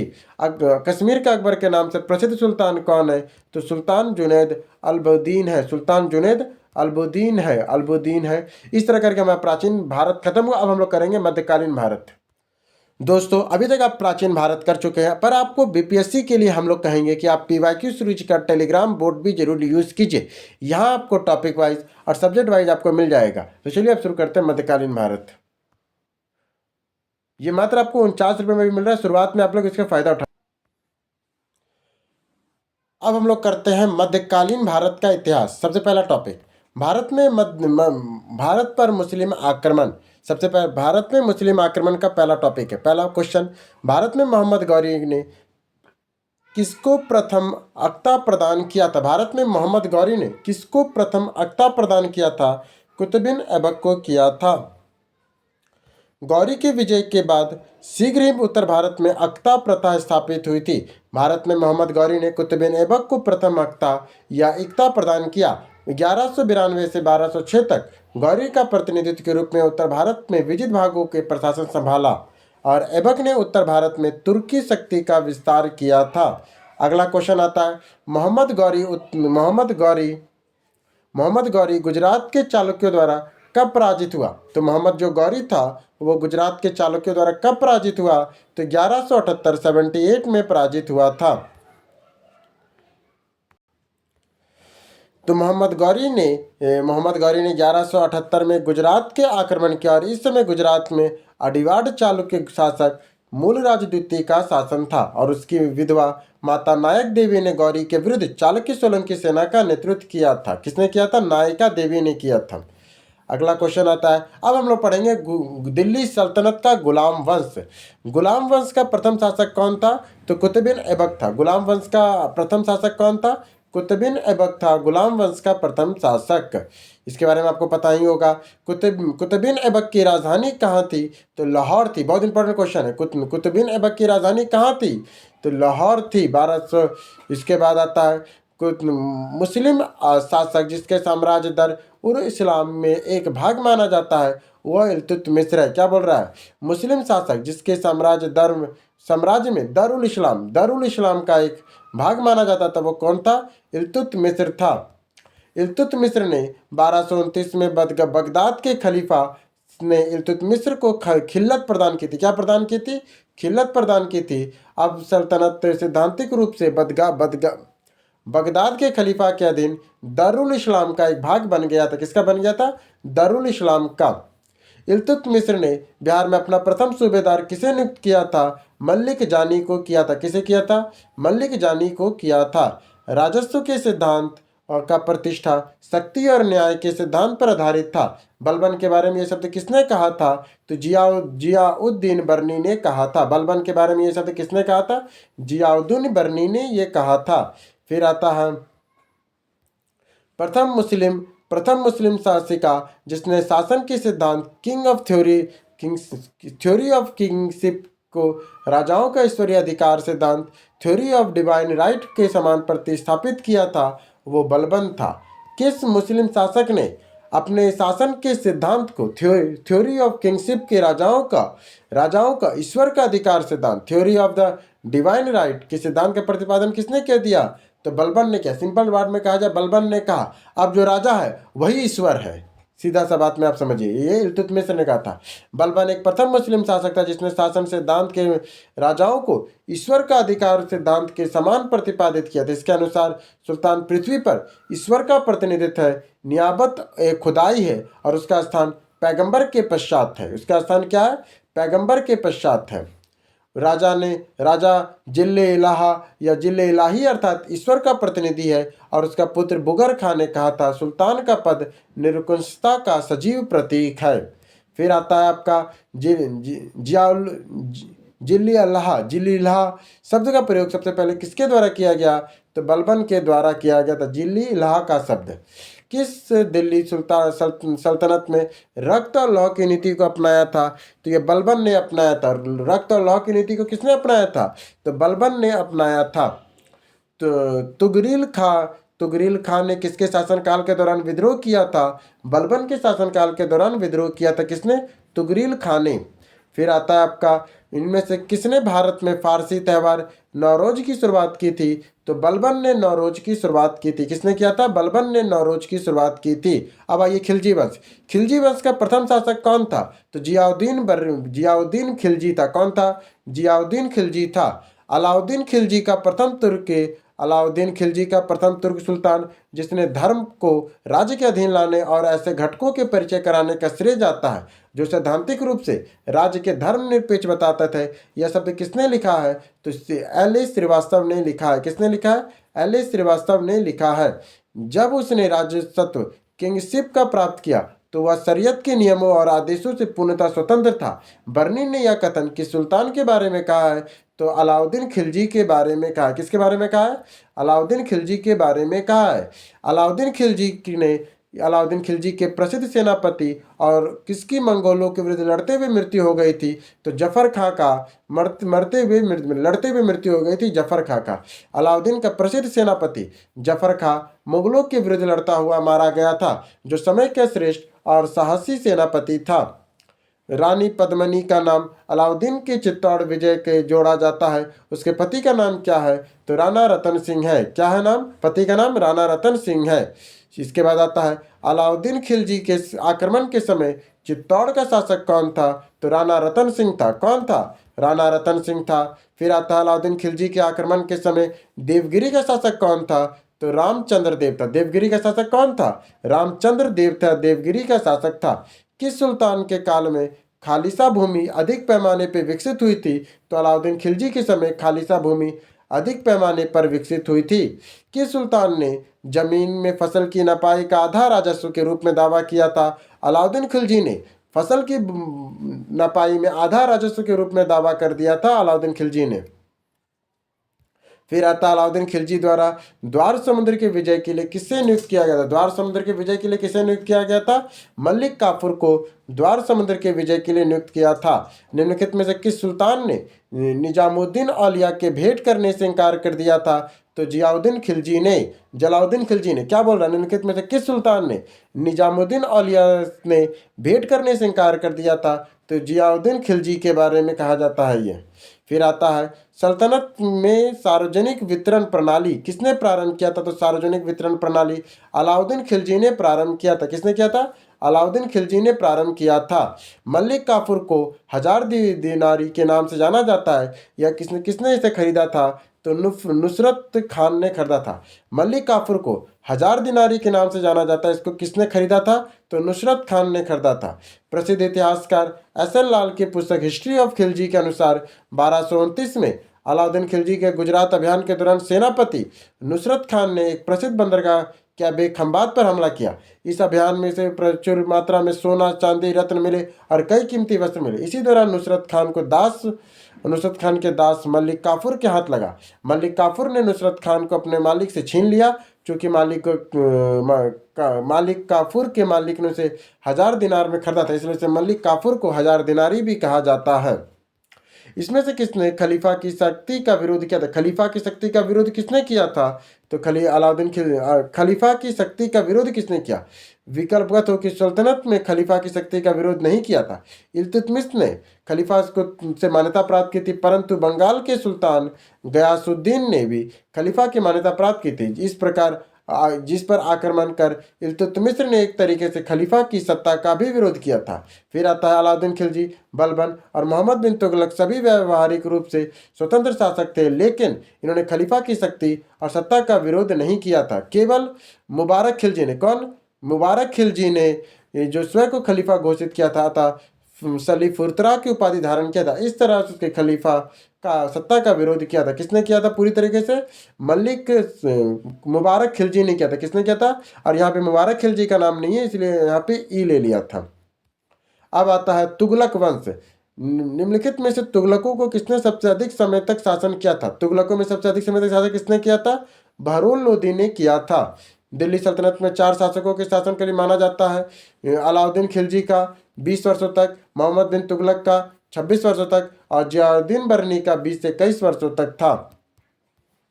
निम्नलिखित में से किस सुल्तान ने बेरोजगारों को रोजगार दिलवाया था? तो वे था आपका फिरोज तुगलक। बेरोजगारों को रोजगार किसने दिलवाया था? फिरोज तुगलक ने दिलवाया था। फिरोज तुगलक ने भलाई के लिए कुछ उपकार भी किए, जिसमें नियुक्ति के लिए दफ्तर में रोजगार दफ्तर खोले थे। निम्नलिखित में किस सुल्तान के दरबार में सबसे अधिक गुलाम थे? तो वो था आपका फिरोज तुगलक। सबसे अधिक गुलाम किसके दरबार में थे? तो फिरोज तुगलक के दरबार में थे। फिर आता है फिरोज तुगलक द्वारा स्थापित दर उल सफा। कौन सा? दारुल सफ़ा क्या था? तो एक खैराती अस्पताल था। फिरोज तुगलक ने एक दारुल सफ़ा बनाया था, जो एक खैराती अस्पताल था। खैराती अस्पताल था। फिर आता निम्नलिखित में किस सुल्तान ने फलों की गुणवत्ता को सुधारने के लिए उपाय किया था? तो फिरोज तुगलक ने फलों की गुणवत्ता को सुधारने के लिए कई उपाय किए थे। फलों की गुणवत्ता को सुधारने के लिए इसके लिए उन्होंने 1200 नए बाग लगवाए, जिसमें बागों की फलों की गुणवत्ता में सुधार आ सके। दिल्ली के किस सुल्तान ने सबसे अधिक नहरों का निर्माण कराया था? तो फिरोज शाह तुगलक ने ही कराया था। दिल्ली के किस सुल्तान ने सबसे ज्यादा नहर निर्माण कराया? तो फिरोज शाह तुगलक ने कराया था। फिर आता है तैमूर के आक्रमण के बाद भारत में किस वंश के राज स्थापित हुआ? तो वो हुआ था सैयद वंश। तैमूर का जब आक्रमण हुआ उसके बाद भारत में कौन सा वंश स्थापित हुआ? तो सैयद वंश हुआ। सैयद वंश हुआ। फिर आता आपका लोधी वंश। कौन सा? लोधी वंश। निम्नलिखित में से किस सुल्तान ने एक नगर बसाया? या अब आगरा कहलाता है, तो वो सिकंदर लोधी ने बसाया था। किसने बसाया था? सिकंदर लोधी ने बसाया था। अब आइए विजयनगर साम्राज्य के बारे में। विजयनगर साम्राज्य के संस्थापक कौन थे? तो हरिहर और बुक्का थे। कौन थे? हरिहर और बुक्का थे। विजयनगर में उस पहले शासक की पहचान करें जिसने बहमियानों से गोवा छीन लिया था। तो हरिहर द्वितीय। बहमियानों से गोवा किसने छीना था? तो हरिहर द्वितीय ने बहमियानों से गोवा को छीन लिया था। विजयनगर राज्य में कृष्णदेवराय ने गोलकुंडा के युद्ध किस राज्य से लड़ा था? तो गोलकुंडा के युद्ध के लिए कुली कुतुब शाह से लड़ा था। किससे लड़ा था? कुली कुतुब शाह से लड़ा था। विजयनगर साम्राज्य की वित्तीय व्यवस्था का मुख्य विशेषता क्या थी? तो भू राजस्व। मुख्य विशेषता क्या थी? भू राजस्व थी। विजयनगर साम्राज्य के अवशेष कहाँ मिलते हैं? तो हम्पी में मिलते हैं। विजयनगर साम्राज्य के अवशेष कहाँ मिलते हैं? तो ये हमें हम्पी में मिलते हैं। फिर आता है आपका फारसी यात्री अब्दुल रज्जाक भारत के किस राजा के शासनकाल में आया था? तो देवराय द्वितीय के शासनकाल में अब्दुल रज्जाक आया था। इसके बाद आता किसने यह प्रसिद्ध शासक थे? अपनी माता के नाम पर विजयनगर के पास नागरपुलम। कौन सा? नागरपुलम में एक उपनगरीय बस्ती की स्थापना किया। तो कृष्णदेवराय ने। निम्नलिखित में से किस प्रसिद्ध शासक ने अपनी माता के नाम पर विजयनगर के पास नागरपुलम ने कौन सा? नागरपुलम में एक उपनगरीय बस्ती की स्थापना किया। वो कृष्णदेवराय ने किया था। किसने किया था? कृष्णदेवराय ने किया था। 1565 में कौन सा प्रसिद्ध युद्ध हुआ था? तो वह तालीकोटा का युद्ध हुआ था। 1565 में कौन सा प्रसिद्ध युद्ध हुआ? तो तालीकोटा का युद्ध हुआ था। तालीकोटा का युद्ध हुआ था 1565 में। अब आइए दिल्ली सल्तनत का प्रशासन देखें। दीवाने अर्ज विभाग संबंधित है रक्षा विभाग से। दीवाने अर्ज विभाग से संबंधित है रक्षा विभाग से संबंधित है दीवाने अर्ज विभाग। फिर आता निम्नलिखित में से कौन भूमि उत्पादन में लगने वाले कर को इंगित करता है? जो बताना है कि कौन सा भूमि का जो उत्पादन होता है उस पर लगने वाले कर को क्या कहते थे? उस पर जो कर लगता था उसे खराज कहते थे। क्या कहते थे? उसे खराज कहते थे, उस्र कहते थे, खराज कहते थे, उस्र कहते थे और मुक्तई कहते थे। खराज, उस्र और मुक्तई कहते थे जो भूमि के उत्पादन पे लगता था। ये उन्हें से देखिए क्या लिखा है। खराज, उस्र और मुक्तई भूमि उत्पादन पर लगने वाला कर को इंगित करता है, जबकि खुस्सम भूमि उत्पादन पर लगने वाला कर नहीं था, अपितु खुस्सम लूट का धन था। जो खुस्सम जो था वह लूट का धन होता था। खुस्सम युद्ध में शत्रु राज्य की जनता से लूटा प्राप्त होता था। लूट का 4/5 भाग सैनिक बढ़ जाता था और 1/8 राजकोष में जमा होता था। किंतु अलाउद्दीन खिलजी ने और मोहम्मद तुगलक ने 4/5 भाग के राजकोष में और सैनिकों में बांट दिया था। सिकंदर लोधी द्वारा गढ़े गए खजाने का हिस्सा नहीं लिया। जवाबित का संबंध किससे है? जवाबित का संबंध किससे है? तो राज्य कानून से है। जवाबित का संबंध किससे है? तो राज्य कानून से है। जवाबित का संबंध राज्य कानून से है। दिल्ली सल्तनत के दौरान मुकद्दम या चौधरी पद का इस्तेमाल किसके लिए करते थे? तो गांव के सरपंच के लिए मुकद्दम या चौधरी का इस्तेमाल होता था। देख रहे 2024 और 23 दोनों में बीपीएससी में पूछा। कितना इंपॉर्टेंट है ये। दिल्ली सल्तनत में मुकद्दम ये चौधरी पद का इस्तेमाल किस में? देखे 2023 में पूछा, 24 में पूछा। ये होता था गांव के सरपंच के लिए। सल्तनत काल में सिक्के या टका ससगनी या चीतल किन धातुओं के बनते थे? तो चांदी या तांबा के बनते थे। देखिए क्या लिखा है, सल्तनत काल में दो प्रमुख मुद्राएं थी, जीतल और टका। इल्तुतमिश के दिल्ली सल्तनत में पहला तुर्क शासक था जिन्होंने शुद्ध अरबी सिक्के चलाए थे। मोहम्मद प्रणाली मुद्रा प्रणाली में इसका प्रयोग दिल्ली सल्तनत के शासक में सर्वाधिक था। फिर आता है आपका दिल्ली सल्तनत की कला और स्थापत्य। चलिए देखें, 2.5 दिन का झोपड़ा मस्जिद था जिसको ऐबक ने दिल्ली के कुबल उल इस्लाम और अजमेर में 2.5 दिन का झोपड़ा नामक मस्जिद निर्माण कराया था। दिल्ली में स्थित कुतुब मीनार का भी निर्माण प्रारंभ किया जिसे इल्तुतमिश ने पूरा किया था। कुतुब मीनार किसके द्वारा पूरा किया गया था? कुतुब मीनार को किसने पूरा किया था? तो इल्तुतमिश के द्वारा कुतुब मीनार को पूरा किया गया था। फिर आता है कुतुब मीनार के ऐबक के हो रहा है क्या, हाँ, अलाई दरवाजा। कौन सा? अलाई दरवाजा का निर्माण। अलाई दरवाजा का निर्माण किस सुल्तान के काल में हुआ था? तो अलाई दरवाजा का निर्माण अलाउद्दीन खिलजी के शासन काल में हुआ था। फिर आता है आपका दिल्ली सल्तनत का साहित्य में देखिए क्या क्या क्वेश्चन आया था। सबसे पहले तबकाते नासिरी के लेखक कौन है? मिनाज और सिराज है। कौन सा? तबकाते नासिरी के लेखक कौन है? तो मिनाज सिराज है। फिर आता है मोरक्को के यात्री इब्न बतूता के वृत्तांत किस रूप में जाना जाता है? तो रिहला के रूप में जाना जाता है। बारहमासा की रचना किसने किया है? तो मलिक मोहम्मद जायसी ने बारहमासा की रचना किया है। ज्ञान दीपक नामक पुस्तक की रचना किस महान संत ने किया था? कौन सा? ज्ञान दीपक की रचना दरिया साहिब ने किया गया है। ज्ञान दीपक पुस्तक की रचना किस महान संत ने किया है? तो दरिया साहिब ने किया है। चंचनामा का फारसी अनुवाद किसका? चंचनामा का फारसी अनुवाद किसके द्वारा किया गया है? तो मोहम्मद अली अबू बेकर कुफी के द्वारा। चंचनामा का फारसी अनुवाद किसके द्वारा किया गया है? तो मोहम्मद अली बाकू बकर कुफी के द्वारा किया गया है। फिर आता तारीख़ फिरोजशाही। क्या? तारीख़ फिरोजशाही किसके द्वारा लिखी गई है? तो शख्स सिराज अफीम के द्वारा। तारीख़ फिरोजशाही किसके द्वारा लिखी गई है? तो शख्स सिराज अफीम के द्वारा लिखी गई है। भारत में कागज का प्रयोग कब से शुरू होता है? तो भारत में कागज का प्रयोग लगभग 7वीं से 18वीं सदी के दौरान प्रारंभ माना जाता है। उपलब्ध प्रमाणों के अनुसार 11वीं शताब्दी से आते आते भारत में कागज में लिखे गए दस्तावेज प्रकट होने लगे थे। 12वीं और 13वीं शताब्दी में पांडुलिपियों और शाही अभिलेखों में कागज का प्रयोग स्पष्ट रूप से देखने को मिलता है। बिहार लोकसेवा आयोग ने अंतिम उत्तर में से एक को सही चयन किया था। क्या है? तो 12वीं शताब्दी में। अब आइए उत्तर भारत और दक्कन का प्रांतीय राजवंश को देखें। बहमनी राज्य के संस्थापक कौन थे? बहमनी राज्य के संस्थापक अलाउद्दीन हसन थे। बहमनी राज्य के संस्थापक कौन थे? अलाउद्दीन हसन थे। अलाउद्दीन हसन थे बहमनी राज्य के संस्थापक। अब आइए भक्ति और सूफी आंदोलन में कैसा कैसा क्वेश्चन आया। शेख बहाउद्दीन जकारिया किस संप्रदाय के थे? तो सुहारवर्दी संप्रदाय के थे। किसके थे? सुहारवर्दी संप्रदाय के थे। सभी भक्ति संतों के मध्य एक समान विशेषता थी कि उन्हें क्या थी? उन्हें अपनी वाणी को जिसे भाषा में लिखने के लिए भक्त समझते थे। फिर आता नरमपंथी सिद्धों और योगियों ने भक्ति धर्म को किस क्षेत्र में लोकप्रिय बनाया है? तो उत्तर भारत में लोकप्रिय बनाया। कहाँ बनाया था लोकप्रिय? उत्तर भारत में लोकप्रिय बनाया। निम्नलिखित में से किस सूफी सिलसिले की स्थापना बिहार में हुई थी? तो फिरदौसिया का। कहाँ का? फिरदौसिया का हुआ था। अब हम लोग करेंगे मुगल वंश के बारे में। चलिए, भारत में मुगल वंश के संस्थापक कौन थे? तो वो बाबर थे। मुगल वंश के संस्थापक कौन थे? तो वो बाबर थे। फिर आता पानीपत के युद्ध में बाबर की जीत का मुख्य कारण क्या था? तो उनकी सैन्य कुशलता। बाबर की जीत का मुख्य कारण क्या था? उनकी सैन्य कुशलता था। फिर आता निम्नलिखित कथनों पर विचार कीजिए। भारत में बाबर के आगमन के कारण उपमहाद्वीप में बारूद का आगमन हुआ। यह बात बिल्कुल 3 और 4 सत्य। तो 3 क्या क्या है? प्रदेश में तुर्यडिक राजवंश की स्थापना हुआ और युद्धों में तोपों की शुरुआत हुई। इसके पहले तोप नहीं लगता था। आइए इसका पूरा डिटेल में पढ़ते हैं। बाबर के आगमन के फलस्वरूप भारत में तैमूरी राजवंश की स्थापना हुई। बाबर पृथ्वीवंश से तैमूर का 5वां वंशज और बाबर के आगमन के कारण भारत में सर्वप्रथम युद्धों में तोपों की शुरुआत हुई थी। पानीपत के प्रथम युद्ध में जिसकी विजय का प्रमुख श्रेय उसके तोपखाना को दिया जाता है।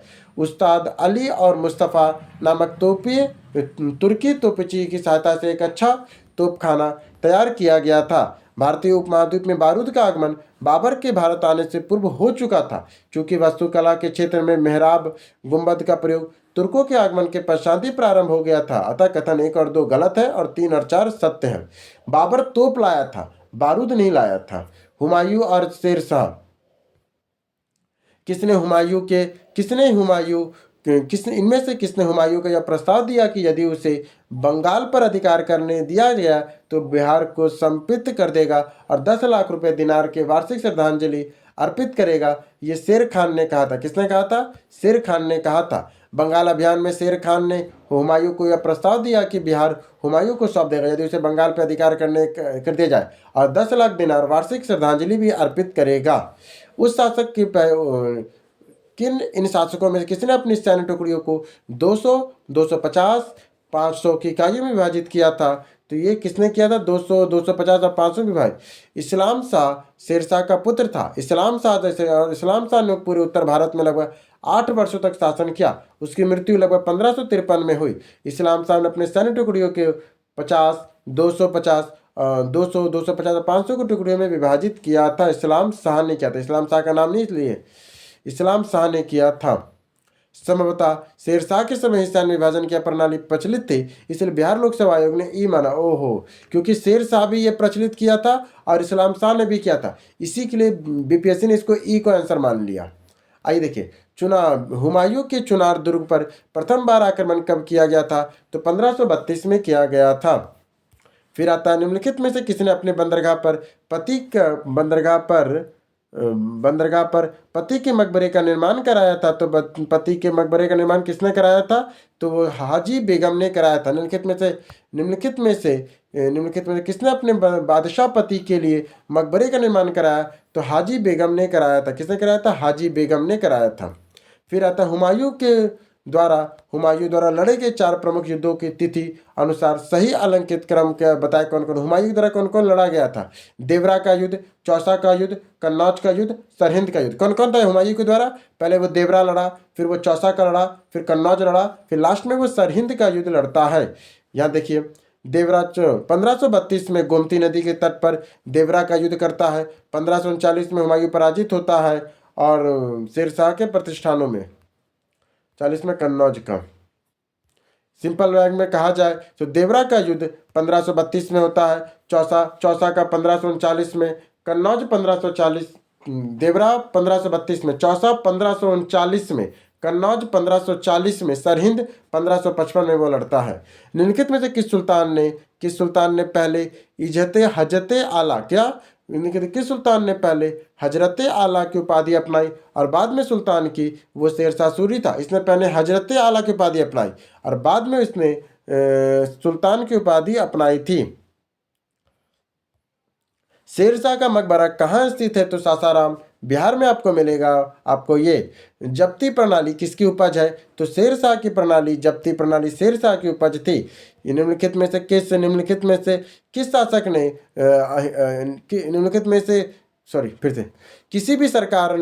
किसी भी सरकार ने नहीं और अंग्रेजों से नहीं जितना कि इस पठान ने काफी बुद्धिमत्ता का परिचय दिया। शेरशाह की शुरू के शब्द किसने लिखे हैं? तो HG कहीं ने क्या बोला? किसी भी सरकार ने नहीं और अंग्रेजों में भी नहीं जितना कि इस पठान ने काफी बुद्धिमत्ता का परिचय दिया। शेरशाह के बारे में किसने लिखा है? तो HG कीन ने लिखा है। किसने लिखा है? HG कीन ने लिखा है। 16 जून 1539 को शेरशाह और हुमायूं के बीच युद्ध कहाँ लड़ा गया था? तो चौसा में लड़ा गया था। 1539 में कहाँ लड़ा गया था? चौसा में लड़ा गया था। फिर आता है अकबर। भारत के एकीकरण के बाद या मध्य पूर्व पश्चिमी एशिया में करना चाहता था, जो एक विश्व साम्राज्य की स्थापना की ओर एक महत्वपूर्ण कदम था। RP त्रिपाठी ने मुगलकालीन भारत के लिए सम्राट के बारे में क्या लिखा है? भारत में सम्राट के बारे में क्या लिखा है? अकबर।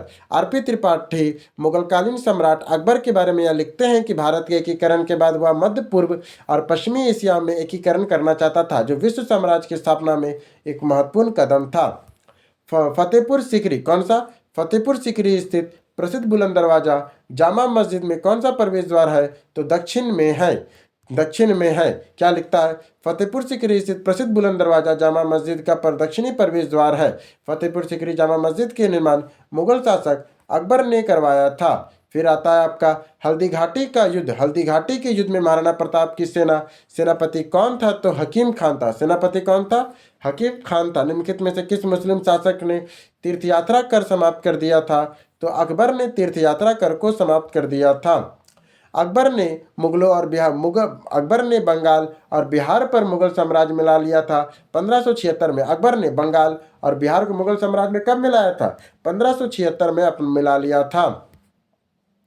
फिर आता है दीन इलाही किसके द्वारा प्रारंभ किया गया था? तो अकबर के द्वारा दीन इलाही को प्रारंभ किया गया था। जहांगीर किस मुगल शासक के समय सर थॉमस रो भारत आया था? तो जहांगीर के समय सर थॉमस रो भारत आया था। निम्नलिखित में किसने जहांगीर ने शेर खान की उपाधि से सम्मानित किया है? तो हॉकिंस को शेर खान की उपाधि से सम्मानित किया गया था। शेर खान को हॉकिंस कहा था। एतमातुद्दौला का मकबरा आगरा में किसने बनवाया है? तो नूरजहां ने एतमातुद्दौला का मकबरा बनवाया है। पंचिनकारी पित्राडायर निम्न में से किससे संबंधित है? तो पित्राडायर किससे संबंधित है? तो ये दीवारों पर अर्धकीमती पत्थर जड़कर फूलों की नक्काशी करना पचिनकारी या पित्राडायरा है। पचिनकारी या पित्राडायरा दीवारों पर अर्धकीमती पत्थर जड़कर फूलों की नक्काशी करने संबंधित है। ध्यान हो कि भारत में पित्राडायरा का जनक जड़ाऊ कार्य सर्वप्रथम एतमातुद्दौला के मकबरे में किया गया था, जिसका निर्माण जहांगीर की पत्नी नूरजहां ने करवाया था। शाहजहां दिल्ली का लाल किला का निर्माण किसने कराया था? तो शाहजहां ने करवाया था। दिल्ली का लाल किला का निर्माण शाहजहां ने करवाया था। निम्नलिखित में से किस इतिहासकार ने शाहजहां के शासनकाल में मुगल काल का स्वर्ण युग कहा है? तो A.L. श्रीवास्तव को मुगल काल का स्वर्ण युग कहा है। फिर आता है ईरान के शाह और मुगल शासक के बीच लड़े झगड़े का जड़ क्या थी? तो कंधार था। झगड़े का जड़ क्या था? तो वो कंधार था झगड़े का जड़।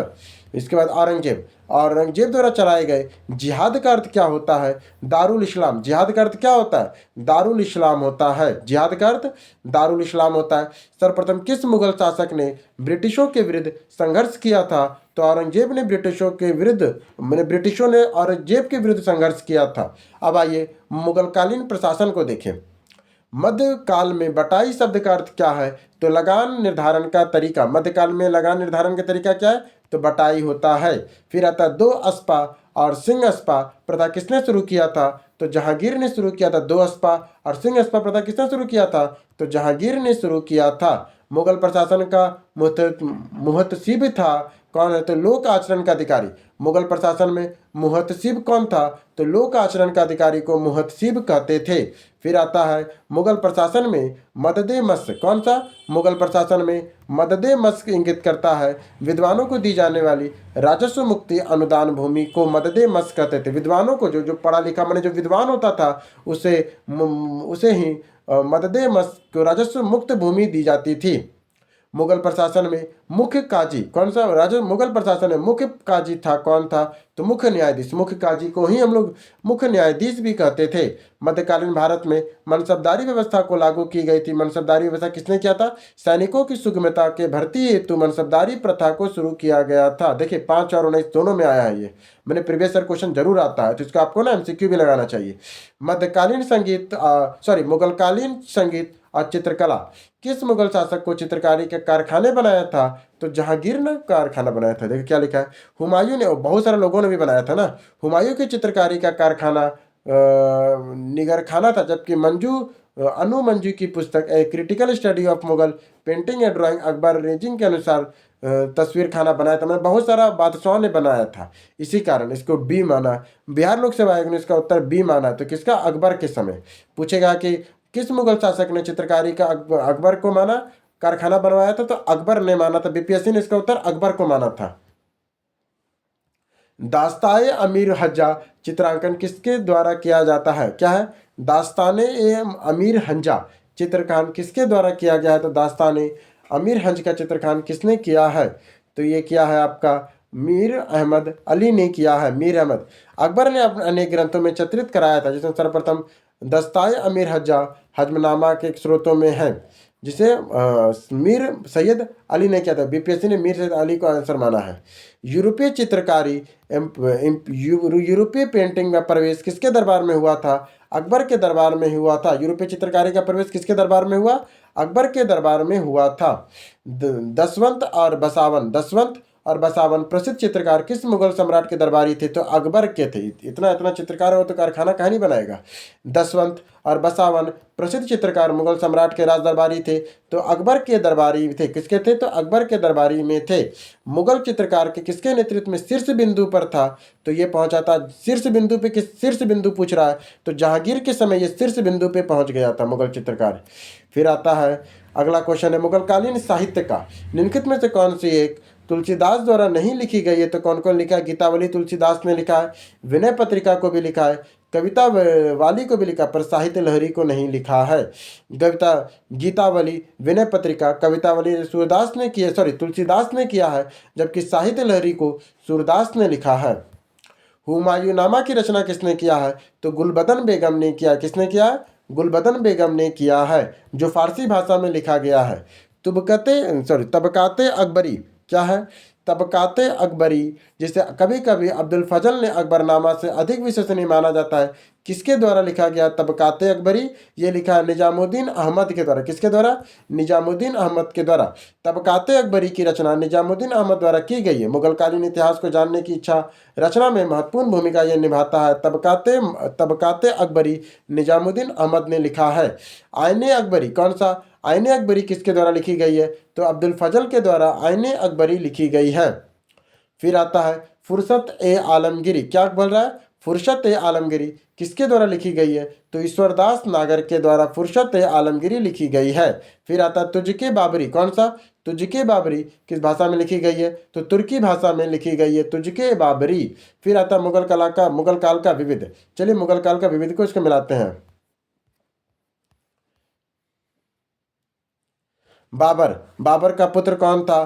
तो बाबर का कमसान का था, कमरान का था। अकबर का पुत्र सलीम था। जहांगीर का मुराद था। शाहजहां का किसका था? तो मुराद। और जहांगीर का खुसरो। ये सब उनके पिता और उसके पुत्र है। ठीक है। बाबर किसका था? तो बाबर का पुत्र था कामरान। अकबर का कौन था? तो सलीम। जहांगीर का कौन था? मुराद। और शाहजहां का कौन था? तो मुराद। और जहांगीर का खुसरो था। एक बार देखते हैं। बाबर के पुत्रों में बाबर का कौन कौन पुत्र था? हुमायूं, कामराज मिर्जा, अस्कनी मिर्जा और हिदाल मिर्जा थी। अकबर के पुत्र में सलीम, मुराद मिर्जा और दनीनियाल था। जबकि शाहजहां के भी 4 पुत्र हुए, दारा शिको, शाह सूजा, अकबर आलमगीर और मुराद दख्श। जहांगीर सलीम पुत्रों में खुर्रम, आगे चल के शाहजहां बने हुए खुर्जो, मिर्जा, परवेज आदि सम्मिलित थे। फिर अगला आता है 1 और 2 को फिर मिलाइए। क्या है क्वेश्चन?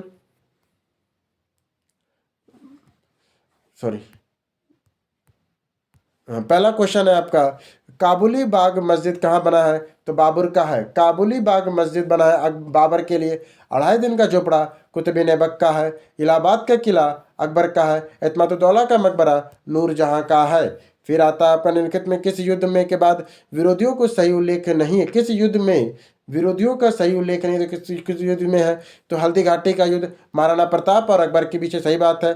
पानीपत का प्रथम युद्ध बाबर और इब्राहिम लोदी के मध्य, ये भी सही है। पानीपत का जो द्वितीय युद्ध था ये अकबर और हेमू के बीच में ना था, ना कि टिप्पू सुल्तान और ये, तो ये गलत है। C number. ये जो पानीपत का दूसरा युद्ध हुआ था ना, वो अकबर और हेमू के बीच में हुआ था। 21 अप्रैल 1526 को बाबर और इब्राहिम लोदी के बीच में लड़ा गया। जबकि हल्दी घाटी का युद्ध 1576 में महाराणा प्रताप और अकबर के बीच, वही पानीपत का द्वितीय युद्ध हुआ था 1556 में सम्राट हेमचंद्र हेमू और अकबर के सेना के बीच हुआ था। अगला क्वेश्चन, निम्नलिखित में से किस बंदरगाह में मुगल काल के दौरान बाबुल मक्का का द्वार कहा जाता था? तो सूरत को बाबुल मक्का या मक्का का द्वार सूरत को कहते थे। यह कथन किसने कहा था कि अकबर के शासन में इलाहाबाद में 40 स्तंभ युक्त मंजिल का निर्माण 5000 से 20,000 लोगों ने 40 साल तक किया है? तो ये विलियम फेच ने कहा था। किसने कहा था? विलियम फेच ने कहा था। विलियम फेच के अनुसार इलाहाबाद स्थित पैलेस ऑफ फोर्टरी पैलेस के निर्माण में लगभग 40 वर्ष लगे थे, जिसके निर्माण हेतु 5000 से लेकर 20,000 लोगों ने काम किया था। अब आइए सिख धर्म का। पटना में किस सिख गुरु का जन्म हुआ था? तो वो हुआ था गुरु गोविंद सिंह का जन्म हुआ था। गुरु गोविंद सिंह जी का गुरु गोविंद सिंह का सिखों के 10वें गुरु थे। इनका जन्म 1666 ईस्वी में पटना बिहार में हुआ, जबकि उनकी मृत्यु 7 अक्टूबर 1708 ईस्वी को नागेड़ महाराष्ट्र में हुआ था। सिख तीर्थ ग्रंथ तीर्थ स्थल तख्ते हरमिंदर साहिब जी पटना साहिब, जिसे दूसरा सबसे पवित्र तख्त माना जाता है, कहाँ स्थित है? तो ये पटना में है। क्या कहते थे? हरमिंदर साहिब भी कहते हैं उसे हम लोग। अगला देखिए, मराठा और राज्य और संघ। शिवाजी की राजधानी कहाँ थी? तो वो रायगढ़ थी। शिवाजी की राजधानी कहाँ थी? तो वो रायगढ़ थी। अष्ट प्रधान मंत्री परिषद किसके राज्य संबंधित थे? तो वो शिवाजी के संबंधित थे। अष्ट प्रधान किससे थे? शिवाजी से संबंधित थे। जिसमें पेशवा, पेशवा कौन था? तो राजा का प्रधानमंत्री, अमात्य या मजूमदार, वित्त या राजस्व मंत्री, वाक्या नकीस मंत्री, राज्य के दैनिक कार्यों के दरबारों के प्रतिदिन के कार्यवाहक होता था। सचिव और सुरधीश शासकीय पत्र व्यवहारों का कार्य देखते थे। सुमंत और दबीर विदेश मंत्री, सेनापति सरे नौबत सेना की भर्ती, संगठन, रसद आदि का प्रबंध करता था। पंडित राव विद्वानों के और धार्मिक कार्यों के अनुदानों का दायित्व निभाता था। न्यायाधीश मुख्य न्यायाधीश होता था। मराठा शासकों के अष्टप्रधान प्रणाली के संदर्भ में कथन को मिलाना है। तो चलिए मिलाते हैं हम। कौन कौन था? ठीक है, ऐसे मिलाते हैं ना। सचिव कौन था? तो सचिव होता था आपका, सचिव होता था प्रचार प्रभारी। पेशवा प्रधानमंत्री होता था। सुमंत आपका विदेश मंत्री। अमात्य आपका वित्त मंत्री होता था। अष्टाध्याय की गठन किसने किया था? अष्टाध्याय बोल रहे हैं। अष्टप्रधान का गठन किसने किया था? तो शिवाजी ने किया था अष्टप्रधान का गठन। 2019 का क्वेश्चन है ये। अष्टप्रधान में मंत्री परिषद थी, मराठा प्रशासन की थी। सारामजी प्रथा किससे संबंधित है? तो कौन सा? सरामजी प्रथा मराठा की भू राजस्व प्रथा थी। सरामजी कौन सा? सरंजामी प्रथा किससे संबंधित है? तो मराठा के भू राजस्व सरंजामी प्रथा किस मराठा की भू राजस्व प्रथा थी। मराठा काल में सरजामी प्रथा भू राजस्व प्रशासन से संबंधित थी। इस काल में मराठा के जमींदारों के सरजामी भूमि उनके निर्वहन के लिए प्रदान की जाती थी। फिर आता है मुगल साम्राज्य का विघटन हुआ था। मुगल साम्राज्य का विघटन से क्वेश्चन। अब मयूर सिंहासन पर बैठने वाला अंतिम मुगल सम्राट कौन था? तो वो मोहम्मद शाह था। कौन था? मोहम्मद शाह था अंतिम मुगल सम्राट। कौन था? मोहम्मद शाह। निम्नलिखित में से किस मुगल बादशाह को वजीर गाजीउद्दीन दिल्ली में दाखिल नहीं होने दिया था? तो शाह आलम द्वितीय ने नहीं होने दिया था। मुगल बादशाह बहादुर शाह जफर के बारे में कौन सा कथन साम्राज्य की सीमा के भीतर थी? तो वो पालमपुर से कहा जाता था, पालमपुर से चांदनी चौक तक था। चलिए, इस तरह करके हम लोग का प्राचीन भारत और मध्यकालीन भारत खत्म होता है। जल्दी हम लोग मिलेंगे उत्तर भारत के साथ, मैंने उत्तर। तब तक के लिए धन्यवाद। और अगर आप लोगों ने अभी तक हमारा टेस्ट सीरीज नहीं लिया है तो जरूर लिया और हमें टेलीग्राम से जरूर जुड़ जाइएगा। तब तक के लिए धन्यवाद।